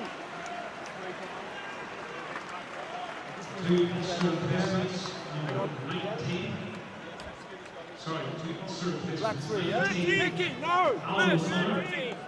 Big Luke just looking to introduce a little bit of fresh impetus here from Ulster. I think he's seen enough in that opening 20 minutes, and it's time to get a grip of this game again and ramp up the pace. Andrew Bishop has gone off. Paddy Jackson restarts, more of his replacement in a moment. Well, straight down the throat of Natonga. There was no chance anybody was going to chase that. And look what the Ospreys have done. They've played it right down into Ulster territory. And Jackson has to start it all over again, and he's kept it in play. Sam Davis outside his 22. Good kick by Dan Evans, who's an excellent kicker of a ball. What a good strike that is. Well, Gilroy likes to run, but in this case he may have to kick. Not the greatest kick in the world. And there's a huge gap there. And the Ospreys looking confident as we come to the end of the third quarter of this game. That looked a bit forward. Matthew Dwyer, I think, has come on, the replacement hooker for the Ospreys. There's a bit of a gap here. This is Roberts. First little bit of danger there.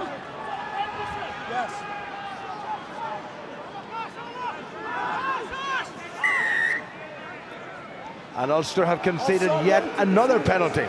Two great passes of play from Dan Evans, taking the pass inside and using that trusty left foot to smack it to within 5 metres of the Ulster line.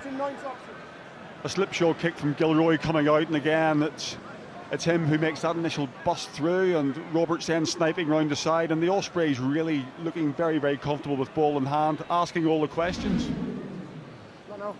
Well, Sam Davis has opted for the post. I can confirm it's Hanno Dirksen who's come on in the centre wearing number 23.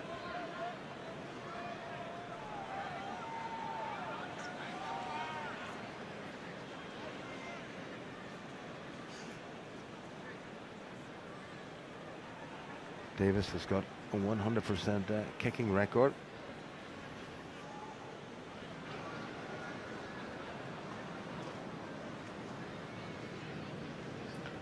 Well, if Ulster can try to lose this one from a 15-point lead, there'll be questions asked, and that may well be the case.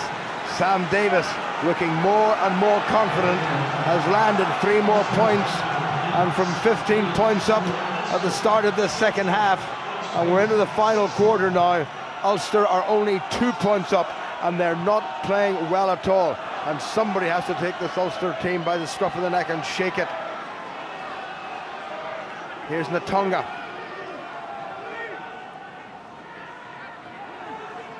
Davis.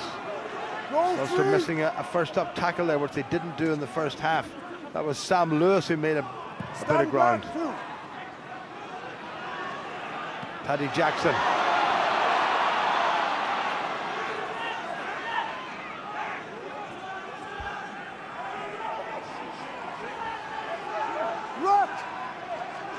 Callum Black made ground.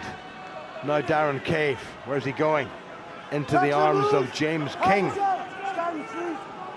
played for Wales last week against Fiji. Vian Herbst.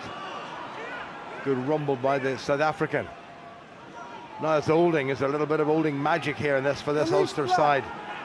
Next score is going to be absolutely crucial. It's better play by Ulster. Nick Williams looking ominously. What can he do? Well, that's a bit of crowd pleasing, but is the ball going to come back? It has to come back. Otherwise there's no point in doing what he does. Van der Merwe.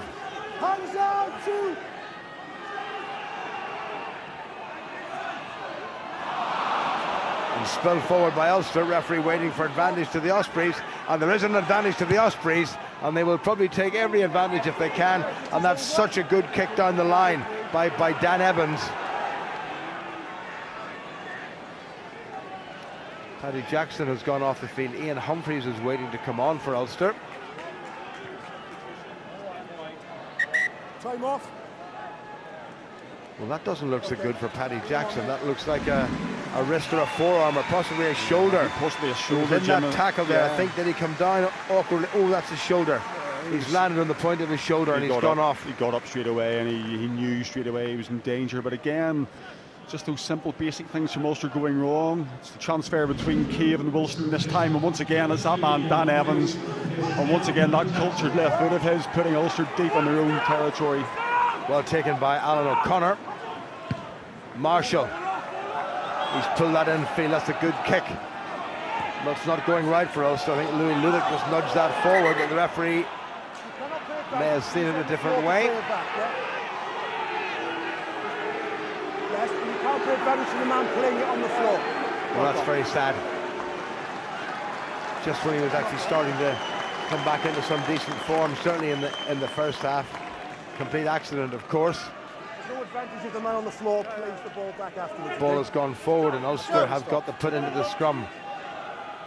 Feet up, bind up. Just over 15 minutes remaining, 2 points between them, one penalty. You were asking for a man in an Ulster shirt to stand up and grab this by the scruff of the collar, and this could be Ian Humphrey's chance tonight.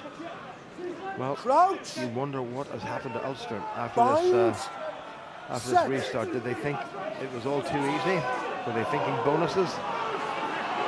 That's a good Ulster scrum. It's getting back to what they did best in the first half. Marshall, Humphreys. As he overcooked that one, that's not a bad kick at all. It went into touch, so it will be an Ospreys line out, but also have a chance to put pressure on them. Fian Herbst gets up a little bit gingerly, but he's fine.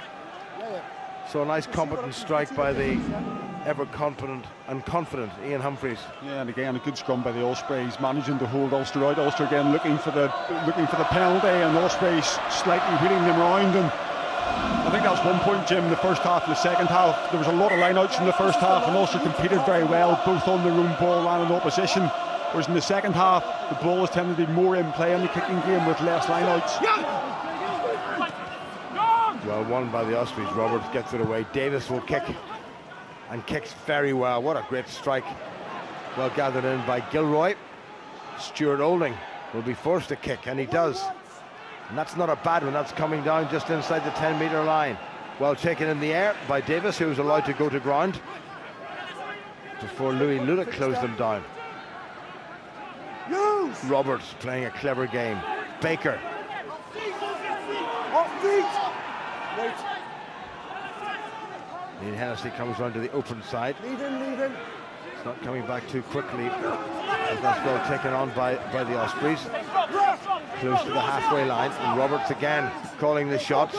Kai Griffith, the big replacement tight head prop. He's played 125 games for the Ospreys before tonight. Roberts, Olding, good hands. Backwards. Bit careless. This could be interesting. That's hacked through, and Humphreys will dot that down, and that's going to be a 22. Nervous times, and Ulster playing like a nervous team. Yeah, they are, and it's in some ways it's difficult just to put your finger on what they're doing wrong, and perhaps what we should be saying is the Ospreys have upped their ante considerably, and they've looked a lot more competent in the second half. They've been a lot more assured with ball in hand, they've been a lot more accurate at ruck time, and they've won the battle of the boot, and it's been them who have played the game in the right part of the pitch. Ulster preparing to change their two prop forwards, Andrew Warwick and Declan Fitzpatrick warming up. Here's Sam Davis. Well, he's kicked very cleverly. Humphreys. Stand what? That's in field. Dan Evans. Matonga. Accidental offside, fellas, okay, yeah? Be a scrum white. Accidental offside. Ulster will get the print of the scrum. And it's a good time to bring on two fresh prop forwards. Callum Black and Fian Herbst have done a pretty decent job. Can the baton be picked up by the chunky pair of Andrew Warwick and Declan Fitzpatrick? Well, it's important that it is, because it's been a real source of comfort for Ulster tonight, the scrum, in terms of the pressure they've applied, but also the penalties they've won, and certainly Black and Herbst have earned their corn this evening. Time back on, Kevin. Scrum white. Brian, stay with me. Well, a job well done by these two. Gents, new personnel, same message. Feet up, bind up. Time off, sorry, my apologies. Didn't see it. Referees called for time off because there is an injury to an Ospreys player. Actually, it doesn't look too bad. I think it's the skipper, Lloyd Pearce. Time on, Kevin. Well, the crowd trying to get into some kind of voice, and one hopes that will encourage the men in white to respond.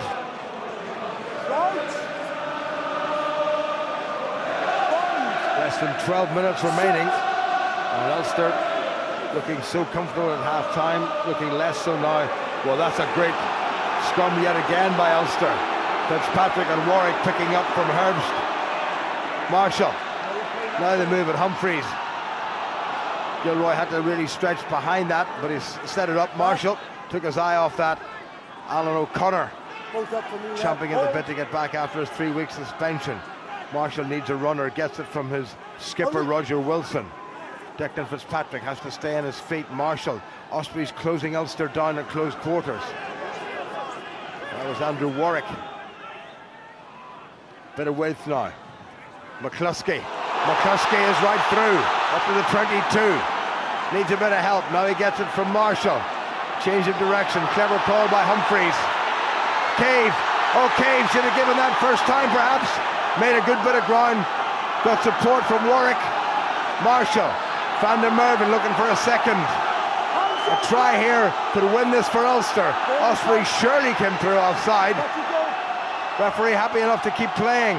Marshall, Darren Cave.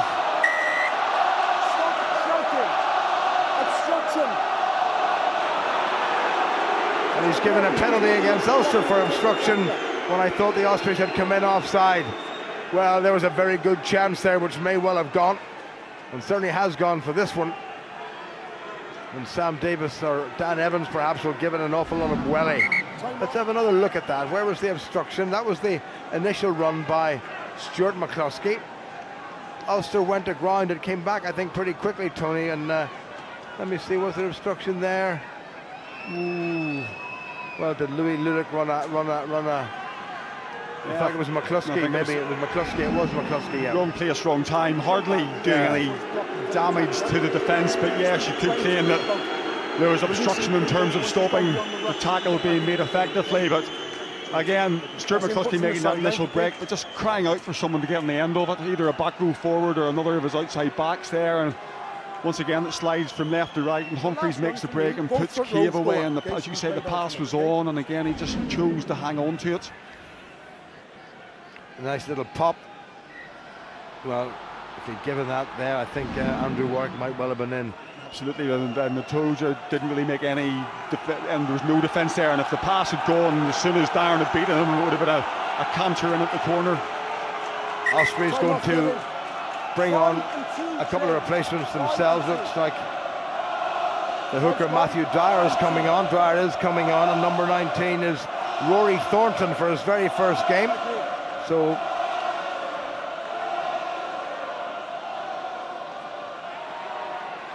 just let them leave.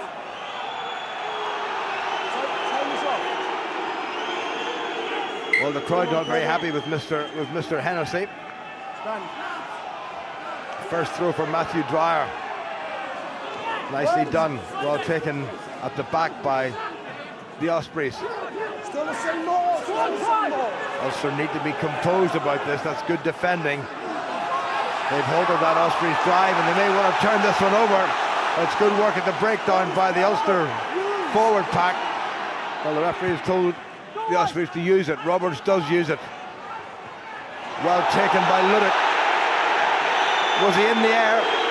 The crowd seemed to think so. Here's Olding, Humphreys. Well, that was there to be passed rather than kicked, but he's made decent ground. Is he going to have another look at that, the referee? I think he should, you know. There wasn't much in it, Tony. What do you think? It was 50-50, certainly. Again, Matoja made himself well known to Louis Ludick there. See the high ball coming forward. He's taking his time. He's watching the ball in the air. I think he's nailed him straight on, Jim. I don't see much wrong in that. But again, Humphreys had a chance there to bury that in the corner. It's just that sort of semi-shank, isn't it? And it trickles into touch, but he really should have been looking to bury that deep into the Ospreys 22. Well, 9 minutes remaining. Ulster will want to stay in this sort of territory. Well won by the Ospreys. Davis will kick again. and kick well he does. Gilroy needs to find his touch, and he does find his touch. It's a good strike by Craig Gilroy, but ominously the Ospreys have made from that little exchange about 20 metres, and that's their throw. And that's been the story of the second half. Martin Roberts and Sam Davies have just manoeuvred him around this pitch. Once you add in the cultured left foot of Dan Evans at fullback, and they've won all the kicking contests in the second half.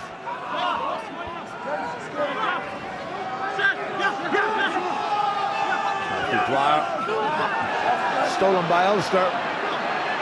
Was that knocked forward? Referee had a good look, that wasn't. Ulster need to be sensible with the ball. Humphreys looked like it may just have touched an Ospreys player. The referee's going to bring them back. Players in front of the kicker. No advantage to Ulster. It was knocked forward by the Ospreys, and Ulster at least will have the put into the scrum. Got boys in front of the kicker there, okay? Less than 8 minutes to go. 18-3 up at half-time. Ulster teetering on the brink here. Very much so, and you can feel that in the anticipation of the crowd as well. There's a decided edginess has crept in. Next Friday from Thomond Park, Ulster are the visitors against Munster, 7:30, and tomorrow the Autumn International Ireland against Australia. And I'm scampering down the road to do a bit of commentating on the old wireless on Ireland's last game in the Autumn series. Marshall. Another good Ulster scrum. Oh, they've got them on the run here. Wilson controls. Referee's having a good look. He hasn't been very kind to Ulster in the second half. Humphreys for a bit of distance. Well, that's really to nobody in particular. That's a poor kick. Well covered back by the man who did deliver the kick. Humphreys has a glance. Well, that's straight up in the air. That's well gathered by the Ospreys. Gilroy has to put the tackle in. Release White on the floor. Referee saying Ulster have to release on the floor. They can't afford to give away a penalty. Roberts. Marshall very nearly got himself offside. There's a half chance of an overlap here. This is Dirksen gets it away. Natonga, well tackled by Cave.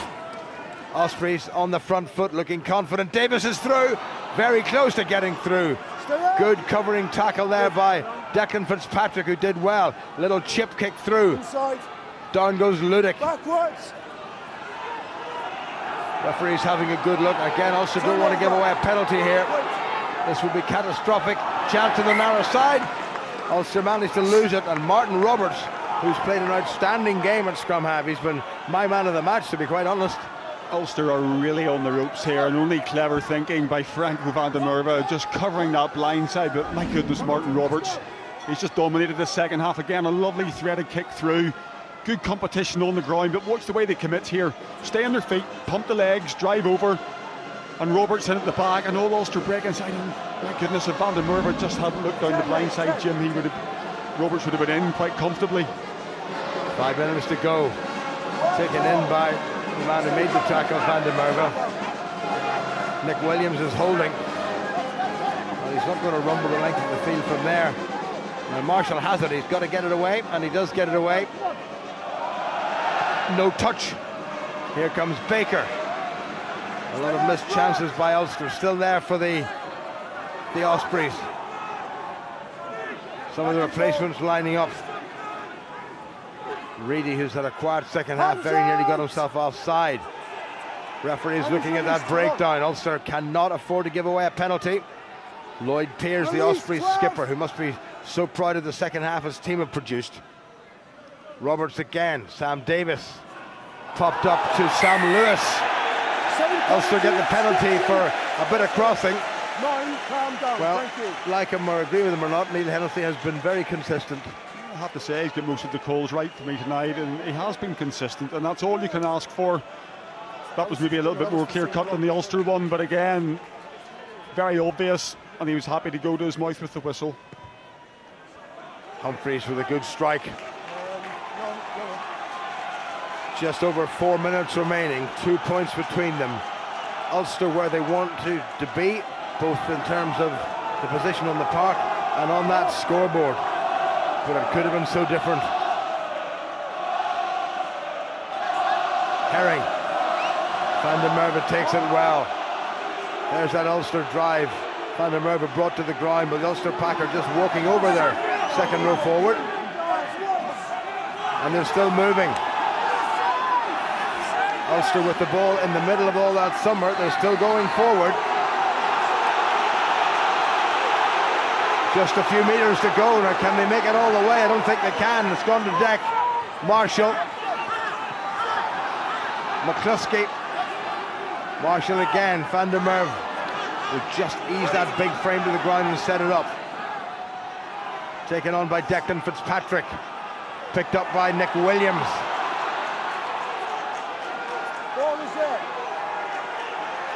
It's coming back on the Ulster side. It's slow ball, but they won't care. Van der Merwe, who's had a terrific game for Ulster this evening. Alan O'Connor, nicely set up. Declan Fitzpatrick scored a try last time here at Ravenhill against the Dragons. Rob Herring. Van der Merwe, less than 3 minutes to go. Craig Gilroy, the Lone Ranger, out on the left wing, hoping somebody will decide to kick it across. The Ospreys have spotted him. Here goes Nick Williams. Support from Fitzpatrick. Van der Merwe looking for a second of the evening. Great pressure coming from Ulster. Andrew Warwick, the replacement prop. That Ospreys line within touching distance. Here they go again. The Ospreys' hands seem to go in there. The referee's having none of it, and still Ulster press forward. Now men are getting isolated a little bit. Andrew Warwick looking for his first Ulster try. He's very close. Ball comes squirting back. It's still there with Ulster. Surely this time Cave. He's got it down. He's got a second try, Darren Cave. He got the first after 10 minutes. And with 2 minutes to go, Darren Cave should have made this game safe for Ulster. Relief all round. Palpable, Jim, isn't it? But yeah, look, they've done what they did well. Sean really did exceedingly well at the back of that driven maul. If you get a chance to maybe have a look at that at some stage, he just, again, has controlled the back. He works his way back through, controlling it, rotating it, pushing it on either side. It's good control then from just the forwards. Waiting the conditions are not easy, but simple options, pick and go, picking the sides, and then Darren Cave, I think he was saluting with his left hand in the air there, and he needed all of those fingertips just to get that ball down. Well, he dived and he was held, and that looks like a try to me.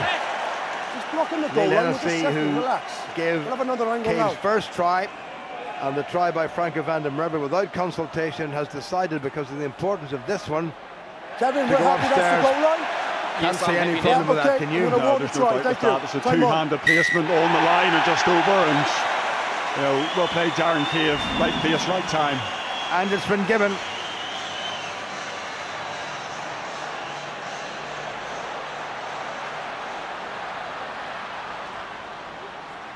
Ian Humphreys with the conversion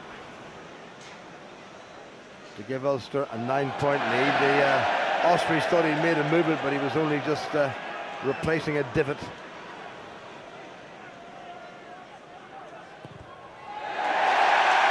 Straight between the Ospreys posts, and Ulster now 9 points to the good, and we've only a minute and a wee bit to go. And possibly more importantly, that takes Ospreys out of bonus point range, which come the end of the season could be very important. 80 seconds, gents. Well, Sam Davis, who's played well, gets it away. Darren Cave has taken it and slings it back inside. Reedy under a little bit of pressure from Hanno Dirksen. Marshall shaping up to kick down this near touchline, and he does just that. Here comes Ludick. Underneath it is Dan Evans, well taken by Evans. Nick Williams thunders in with murderous intent. Roberts taken on by James King. Roberts again. Here's Sam Davis. Good work there by Reedy, getting the slight figure of the outside half to ground. Roberts. Rory Thornton, his first game at this level. Okay, the ball is there, play it. Last few seconds. Yes. Davis, there is time for the line out. Well, I don't think there is, because that looks like it's 80 minutes is up. referee has agreed. He obviously told them, Tony, there was time for the line out. Yeah, they asked the question and he said yes, they're happy to play on. And again, Ospreys going to have to throw the full kitchen sink here to try and get a bonus point out of this. I'm sure Ulster must realise that. They must realise the importance of not giving anything away. Back on the Ulster side, Declan Fitzpatrick pulls it in. It goes into touch, it's all over, and it does go into touch, and it is all over. And having looked in control in the first half and let that control slip, remarkably, Ulster picked it up right at the end and got the win. And it's Ospreys' first defeat of the season. But my word, Tony, they made it hard for Ulster. Very much so, and I think you're definitely looking at two of the protagonists who are going to be there or thereabouts come the end of the season. Major credit to the Ospreys for the way they fought back, because they were all but dead and buried at half-time. Superb second half performance, marshalled by Martin Roberts at scrum half. And Ulster have had a real test tonight, and they've just been able to pull it out of the fire in that last 5 or 10 minutes. Well, Ulster will be very, very pleased with that one. It looked too comfortable at half-time. It was less than comfortable until right at the end when Darren Cave got a second try. But Ulster have won this game. First defeat of the season in this league by the Ospreys. Ulster will probably move up into second place, having won this game by 25 points to 16. Well, Ulster fell apart as the Ospreys were rejuvenated, but by goodness, they showed some character to hold on, score a third try and win that game. Paddy Wallace and Maurice Field are with me. Phew, relief for Ulster, because they almost threw that away, Paddy. Yeah, certainly a game of two halves, as the old cliche goes, but I think all credit has to go to the Ospreys for that fighting second half performance. Tony touched on it. I thought their half-backs controlled the game very well, made life very difficult for our back three in tricky conditions, and Ulster will be delighted, absolutely delighted, not only to win the game but to deny all the Ospreys a bonus point as well. I mean, at half-time Ulster were sitting absolutely comfortable. We were talking about a possible bonus point, but out came the Ospreys and suddenly the game just completely flipped. It was as if they went in at half-time and they actually changed jerseys. I mean, no matter how good Ulster were in the first half, they were as poor in the second half for 35 minutes, and that's going to be a major area of concern for the coaching staff to look at. Why were they so bad? They just, as if they had defensive amnesia and just collectively forgot how to play rugby. But they did well. They showed their character, showed their mettle. The last 5 minutes they came back, they nuggeted it out, and to come back with a score there. And as Paddy said, to ensure that the Ospreys didn't even get a bonus point, losing bonus point is essential. The one big positive is, Paddy, the way Ulster dug in to grind out that result tonight. Yeah, absolutely. That last 5 minutes, you can see how effective Ulster have been all season this year. Whenever they get into that green zone, that 22 area, they tend to come away with points, and they grinded out another try, and Darren Cave went in again from 2 metres. That's probably his 2 carries for the day, but they were the important tries, and I think that's why we awarded him the man of the match award. He was on for 80 minutes. He marshalled the defensive line very well. And scored obviously the 2 tries. 2 of the easiest tries he'll probably ever score, getting him his man of the match tonight, Maurice. Well, they're not easy tries. He's normally playing outside there in the outside channels, run and fast, but that just shows the type of us. He had to get the nitty gritty. He had to play like a Brano Driscoll, get in there and get the hard yards, but he had to be in the right place at the right time. 2 tries with a collective massive yardage, total yardage of 3 metres. But it was just showed the determination of the Ulster team. Did well with that score, Paddy. Did very well. That gave us that cushion. It took the bonus point away from the Ospreys as well, and you can see how delighted he is with that. We would have liked to have awarded it to a forward today, because it was a match where the forwards, were heavily involved, but. You almost did, and we'll talk about that in a moment. But you obviously saw how delighted Darren Cave was. Let's hear how delighted he is. He's talking to Gavin Andrews. Well, Darren, you just said to me, a year on from the Ospreys last year, you were man of the match that day. How special was this one? Yeah, it was great. I think I was a bit lucky to get it, to be honest with you, so thanks whoever picked it. I thought our pack, particularly in the first half, were pretty awesome, give us a good platform. I think they're a real top side in that first half. We made them look pretty average. Just was disappointing that we let them get into the game in the second half and it ended up being so close. It certainly seemed to be a lot more stressful than it needed to be. What happened early in that second half? I don't know, the wind was swirling a lot, but I think it was favouring the way we were playing the first half more than it sort of seemed. Thought Davies kicked the ball really well, and Evans, that low trajectory of those left feet, and we just couldn't get out of our own 22 and our own 10-metre line. It was hard to play with the ball, so second half it was more a matter of just booting it and then defending. And the penalty count was pretty high. That must have been a concern. Yeah, in the first half I thought we gave away a couple of soft ones just because it was so hard to get territory. It's a bit of a soft out, but you don't really notice things like that. I think when you're playing you only notice the ones that go against you, because you're very quick to complain, so it's hard to notice when you're playing which way the penalty count's going. And to pick it up and to kick on and score that try at the very end, pretty special. Yeah, it shows the character in the group. It looked we were struggling big time there when it got to 18-16. I put that wee chip through and they regathered it. Luckily they went into touch and we got down the far end and got the score. And I think it's brilliant to see just how many people coming out to support the boys on a night like tonight. It's pretty unbelievable to think it's sold out on a night like that with so many internationals missing, with so many people in Dublin watching Ireland. It's great to see. It shows the strength of the club. Well done, congrats. Thank you.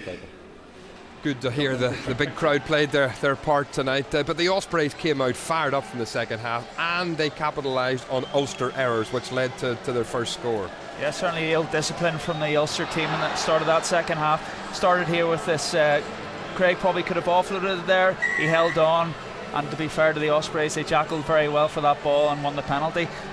That led to another 3 or 4 penalties, which gave the Ospreys territory, let them establish territory, got their maul going, their pack going in the right direction, and gave them that hope from scoring this try that they were in a ball game. And they chipped away due to Ulster's lack of discipline again at the scoreboard, knocking over a few points as well, so they got them right back into the game. I mean, after being so good and so disciplined in the first half, I mean, Ulster in the second half, why did they just start giving so many penalties away? Pressure from the Ospreys? That, and they just seemed very passive. They just seemed that they lost the aggression. They weren't tagging in the contact area from the line and rolling one. They weren't engaging, and their line speed defensively was a lot slower than it was in the first half. But you've got to give the Ospreys credit there, where they got the rolling, they got the formation of the rolling ball, and as Tony mentioned earlier on, once you get that right, it's very, very difficult to defend legally. But again, we're just passive. We're giving too many knock-ons. We're giving away penalties for crossing, and I said that's the minute detail that win and lose you the games, and it's a thing that Johnny Bell will be looking at as a defensive coach of why we were giving away so many penalties. And you almost give the man of the match to Herbst tonight. Yeah. Great first half performance. Great first half, and as the Ospreys did in the second half, that they were able to generate penalties, which creates field position for a team and gives you the opportunity to score points. Also very effective at that in the first half. Ospreys very effective in the second half. Yeah, I think there, Paddy, we could actually look, it could have gone to any of the front row in the first half, the platform they sent. But for Herbst to come up against Duncan Jones, a British Lion and Welsh international, you know, we said he hasn't been recognised. I didn't get international camp, so it wasn't the John of 4 we're looking at. But that was a stunning performance by him in the first half to set the basis for the performance in that first half. Okay, Morris, Paddy, thank you very much indeed.